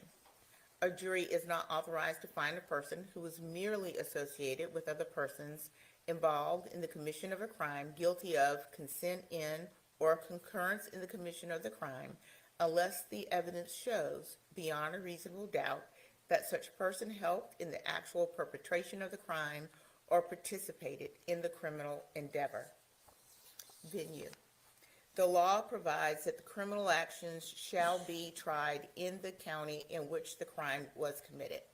Venue, that is, the crime was committed in Chatham County, is a jurisdictional fact that must be proved by the state beyond a reasonable doubt, just as any element of the offenses. Venue must be proved by direct or circumstantial evidence or both.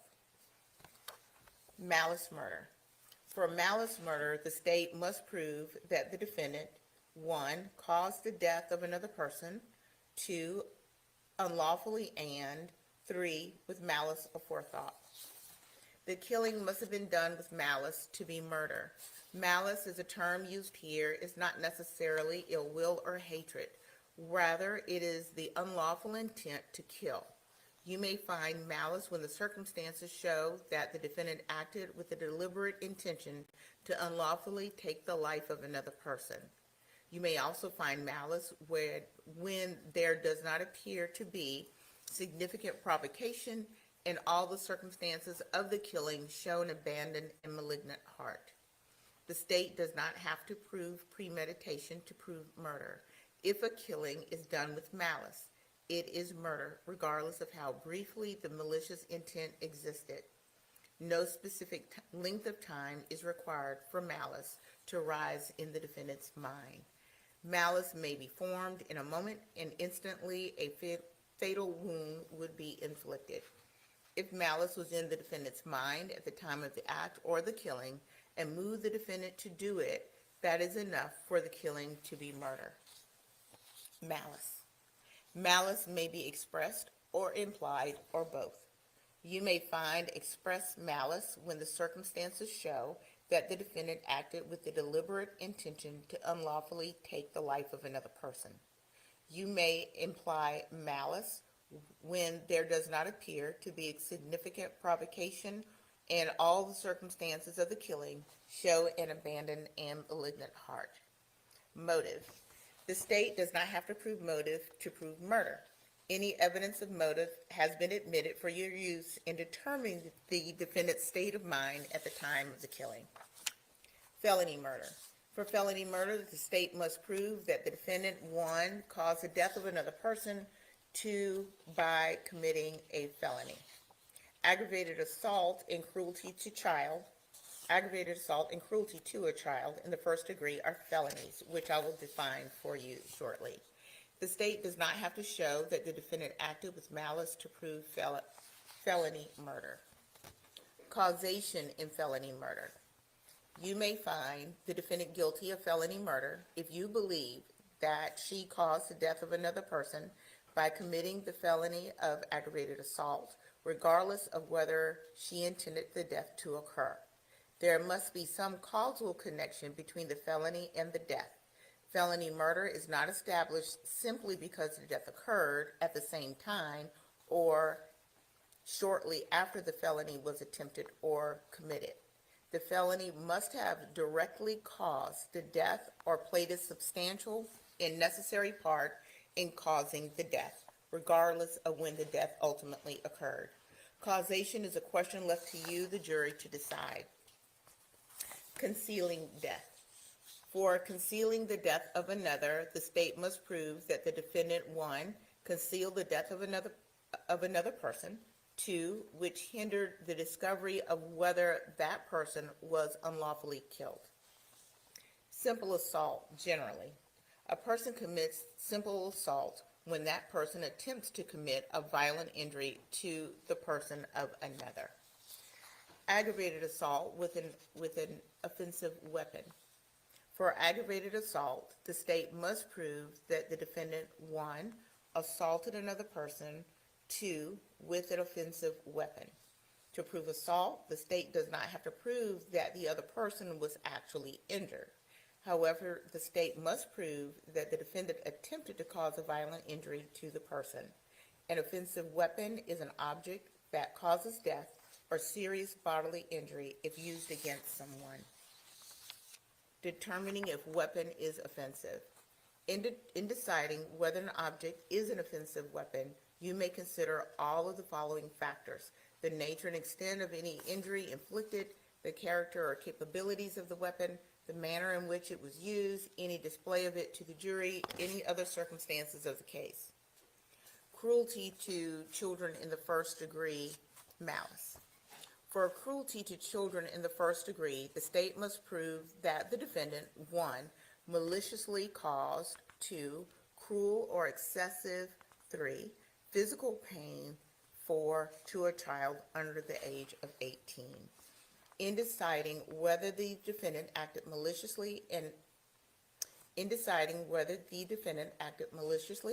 understand that malice is not ill will or hatred. Malice in this context means an intent to cause the pain without justification or excuse. Malice also means willfully doing an act while aware of a strong likelihood that the pain may result. Voluntary intoxication, not a defense. Voluntary intoxication is not a defense to a crime if the defendant, when sober, could reason and distinguish between right and wrong, and she voluntarily became intoxicated and then committed a crime while intoxicated, she is responsible for the crime just as if she had been sober at the time she committed the crime. False report of a crime. A person commits the offense of false report of a crime when she willfully and knowingly gives or causes a false report of a crime to be given to any law enforcement officer or agency of the state. Making a false statement. A person commits the offense of making a false statement when she knowingly and willfully falsifies, conceals, or covers up by any trick, scheme, or device a material fact, makes false, fictitious, or fraudulent statements or representation, or makes or uses any false writing or document, knowing the same to contain any false, fictitious, or fraudulent statement or entry in any matter within the jurisdiction of any department or agency of state government or of the government of any county, city, or other political subdivision of this state. Verdict generally. If you do not believe that the defendant is guilty of any of these offenses, or if you have any reasonable doubt as to the defendant's guilt, then it will be your duty to acquit the defendant, in which event the form of your verdict would be, we, the jury, find the defendant not guilty. If, however, after considering the testimony and evidence presented to you, together with the charge of the court, you should find and believe beyond a reasonable doubt that the defendant in Chatham County, Georgia, did on or about the dates alleged in the indictment commit the charged offenses in the manner as alleged in the indictment, you would be authorized to find the defendant guilty. In that event, the form of your verdict would be, we, the jury, find the defendant guilty. Unanimous verdict. Whatever your verdict is, it must be unanimous. That is agreed to by all. The verdict must be in writing and signed by one of your members as foreperson, dated and returned to be published in open court. I have prepared a verdict form for you to use during deliberations, and it will go out with you.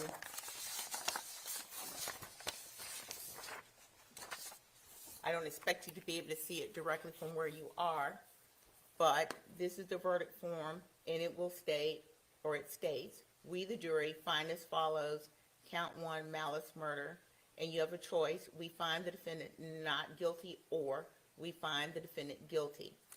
Count 2, felony murder, aggravated assault. We find the defendant not guilty, or we find the defendant guilty. Count 3, felony murder, cruelty to child in the first degree. We find the defendant not guilty, or we find the defendant guilty. Concealing the death of another. We find the defendant not guilty, or we find the defendant guilty. Count 5, false report of a crime. We find the defendant not guilty, or we find the defendant guilty. Count 6, making a false statement. We find the defendant not guilty, or we find the defendant guilty. And that would be the same with counts 5, 6, 7, 8, 9, 10, 11, 12, 13, 14, 15, 16, 17, 18, and 19. Each of those counts is making a false statement, and for each of those, you would find the defendant not guilty, or we find the defendant guilty. This will be signed by the foreperson and returned to the court. The court has no interest in the case. By no ruling or comment that the court has made during the progress of the trial, has the court intended to express any opinion upon the facts of this case, upon the credibility of the witnesses, upon the evidence, or upon the guilt or innocence of the defendant. Sympathy. Your verdict should be a true verdict based upon your opinion of the evidence according to the laws giving you in this charge. You are not to show favor or sympathy to one party or the other. It is your duty to consider the facts objectively without favor, affection, or sympathy to either party. In deciding this case, you should not be influenced by sympathy or prejudice for or against either party. Responsibility for sentencing. You are only concerned with the guilt or innocence of the defendant. You are not to concern yourselves with punishment. Deliberations. One of your first duties in the jury room will be to select one of your number to act as foreperson. who will preside over your deliberations and who will sign the verdict to which all 12 of you freely and voluntarily agree. You should start your deliberations with an open mind, consult with one another, and consider each other's views. Each of you must decide this case for yourself, but you should only do so after discussion and consideration of the case with your fellow jurors. Do not hesitate to change an opinion if you are convinced that it is wrong. However, you should never surrender an honest opinion in order to be congenial or to reach a verdict solely because of the opinions of the other jurors. Juror use of technology. Obviously, during your deliberations, you're free to talk with one another about the case. During your deliberations, however, you must not communicate with or provide any information to anyone else by any means about this case. You may not use any electronic device or media such as telephone, cell phone, smartphone, iPhone, tablet, or computer, the internet, any internet service, any text or instant messaging service, or any internet chat room, blog, or website such as Facebook, MySpace, LinkedIn, YouTube, Twitter, Instagram, Snapchat, or TikTok to communicate to anyone any information about this case or to conduct any research about this case until I accept your verdict. I am going to release you now to retire to the jury room, but do not begin your deliberations until you receive the indictment and any evidence that has been admitted in this case. You are excused to the jury room. Juries are exiting. Oh, just a moment. Very important. So we have 4 alternates. The 4 alternates will not deliberate with the other 12 jurors. Your presence here is important.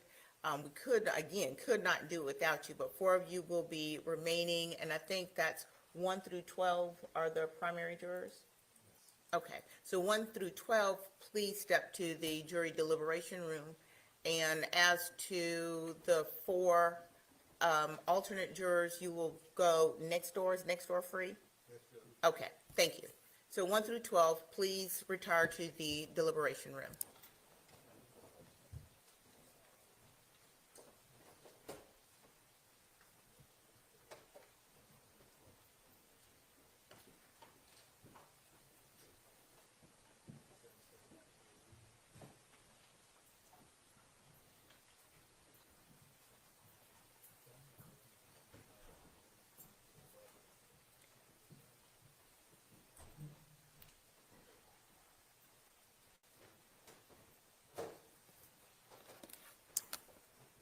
And ladies and gentlemen, before you leave, I just want to say thank you for your time and attention. It is important for the court to have alternates. The same rules apply to you. Please don't discuss the case with anyone. Don't use any media to communicate with anyone else. Don't do any research, okay? All right, thank you very much. Thank you. Thank you, Williams. Okay, everyone may have a seat. Okay.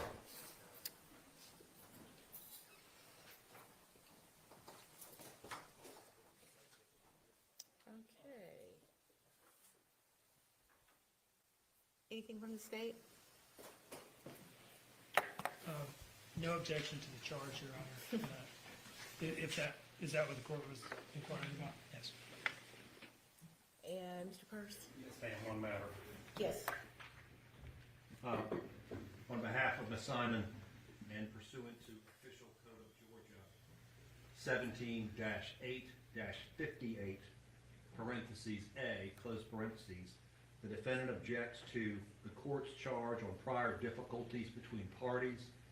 Yesterday during the charge conference, we made some preliminary objections, but I think that statute requires us to put the objections on the record after the charge.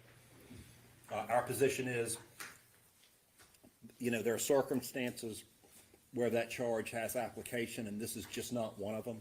If people are feuding or something and there's a crime committed, it fits in that circumstance. This is different than that, and we object it being provided.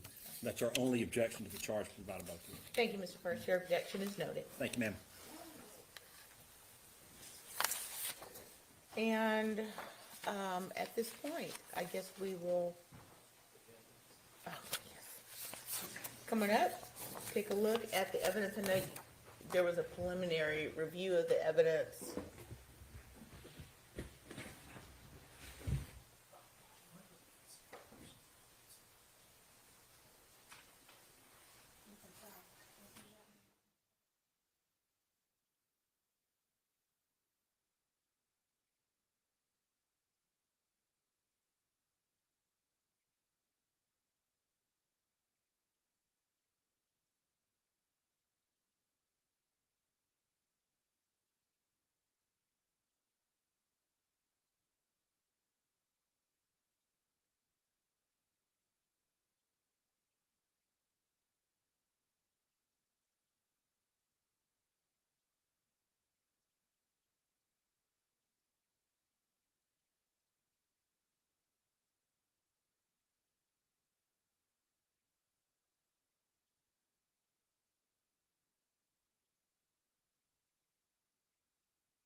think that's why the law 100% included my name. We don't have any objection to the evidence or the form of the indictment. Okay. So let me check.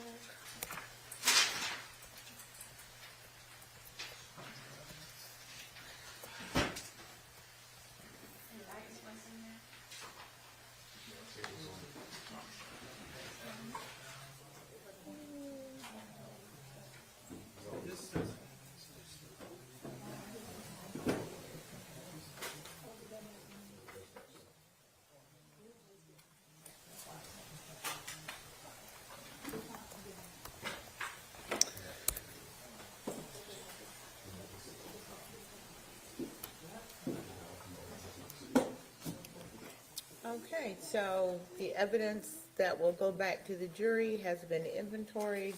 Both the state and defense agree on what needs to go back.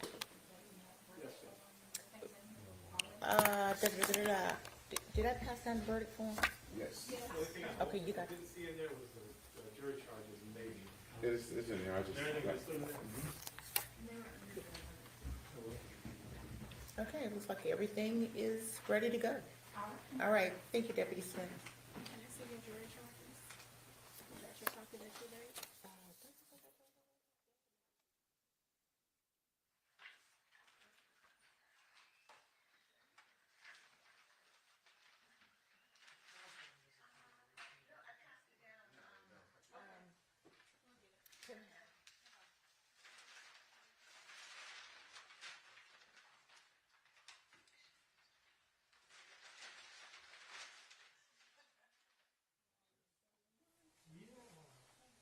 So at this point,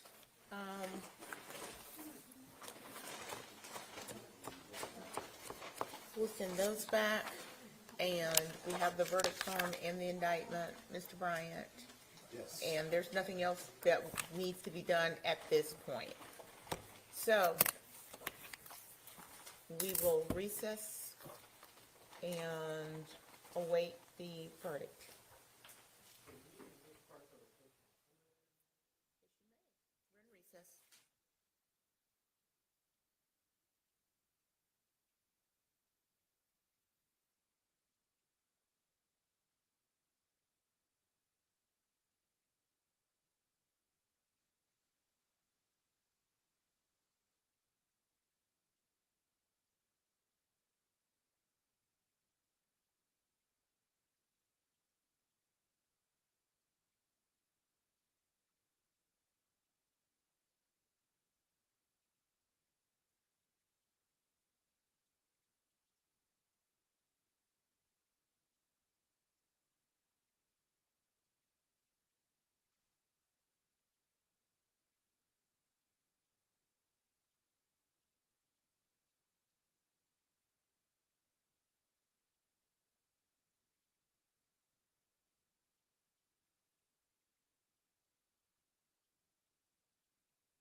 Okay, would you please bring in Ms. Simon?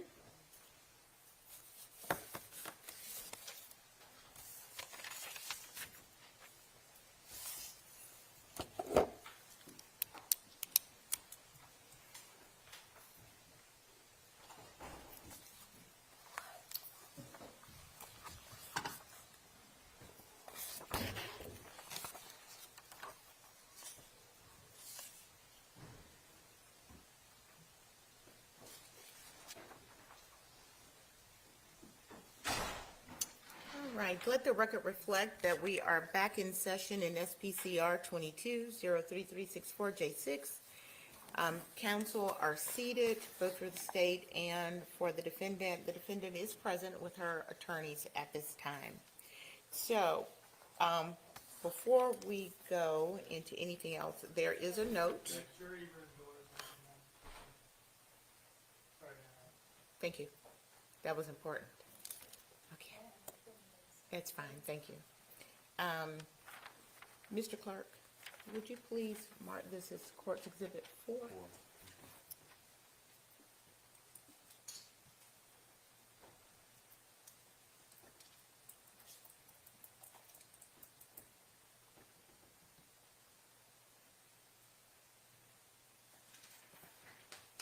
right, thank you.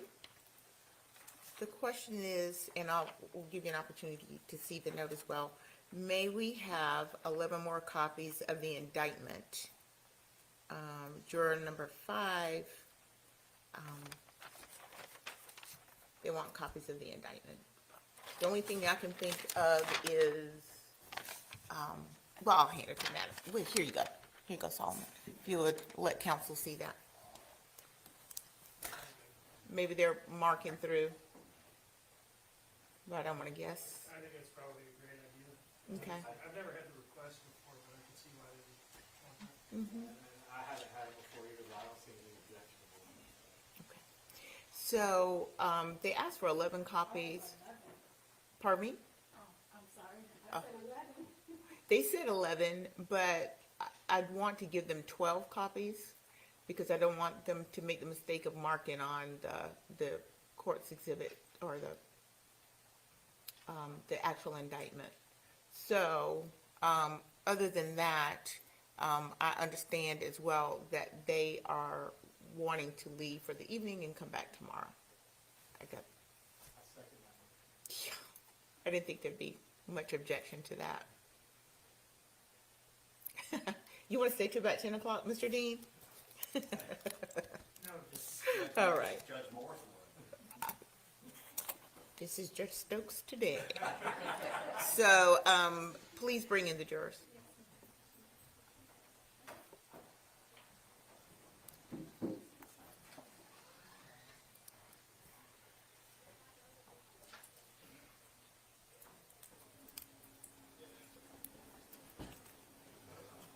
Tim, can y'all have the copies? I'm ready to give them in the morning.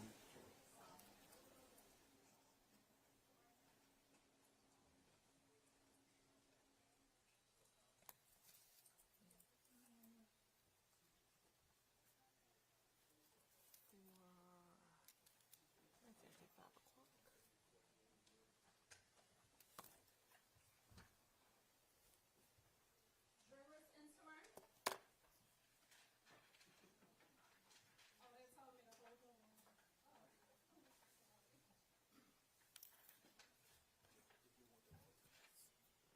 Yes, bring in the alternates, please.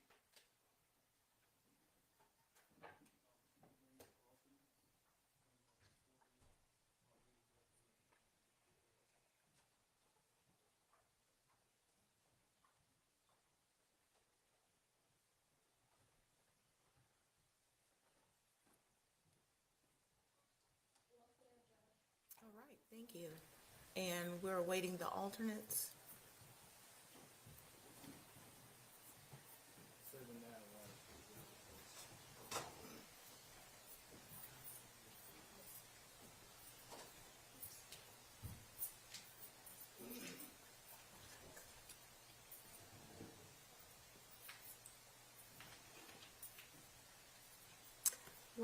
Why doesn't everybody just have a seat?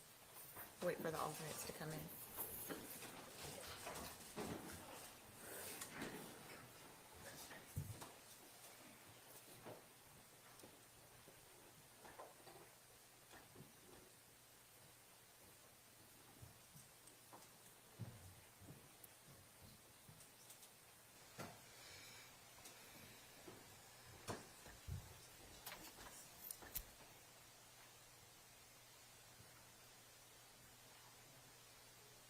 Jurors entering.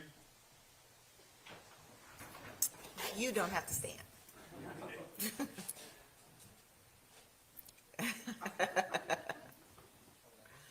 Hello, hello, hello, hello. Welcome back.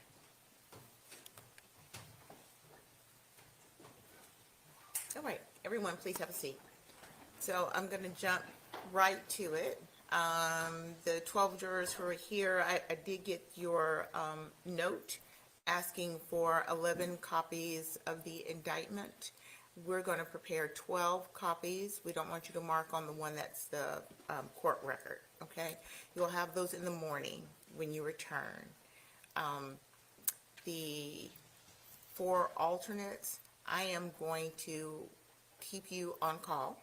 You still are serving, but I'm going to allow you not to report in the morning, but you've got to be, well, raise your hands if you're the alternates. Okay, there we go. So, but you've got to be handy, because if something happens and we need you to be here quickly, all right? So, but you're all under the same instructions not to discuss the case with anyone else. Don't allow anyone to discuss it with you. Stay away from any media. Don't do any research. All of the same restrictions apply to all of you. All right. And with that, we will see you in the morning. Why don't we have you report at 9 o'clock in the morning? We can get right to it. Okay. And with that, you are excused for the evening, and the 4 of you are excused from having to report tomorrow. Okay? All right. Jurors exiting.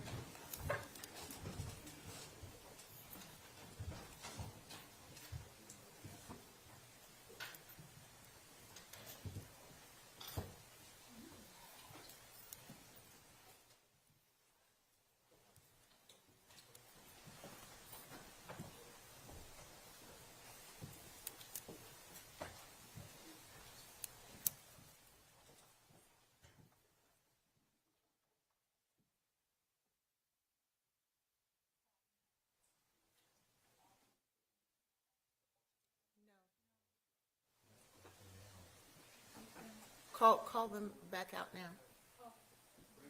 Thank you, Ms. Blake.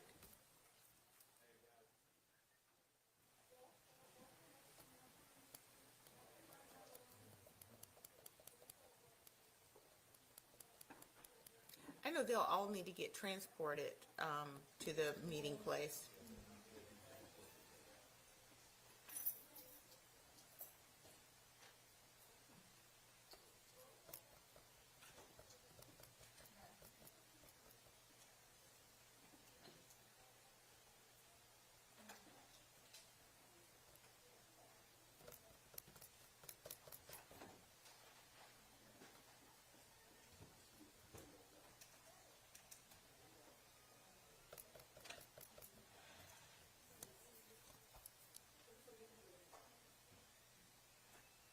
You'll exit back out the secure hallway. If you just have a seat in the court area where you just were, you'll be instructed on how to get to leave from here. Come on through. You can come on out.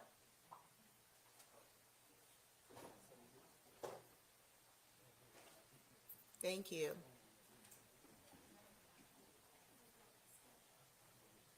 Okay, everyone have a seat. Okay.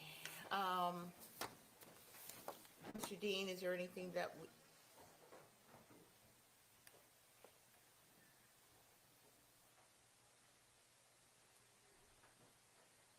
Close the door, please. Solomon? I'm sorry. Is the door closed? It's clear. Yes, it's clear, Judge. Okay, thank you. So, Mr. Dean, is there anything further for tonight from the state? No, Your Honor. For the defense? Mr. Hilliard? No, Your Honor. Okay, thank you. Then the jurors will report back tomorrow at 9 o'clock and we will see where we go. So let's come back to court tomorrow morning at 9 o'clock. And we can address the jury, I can address the jury at that point and then we move on from there. Okay, all right, thank you. Good night, everyone.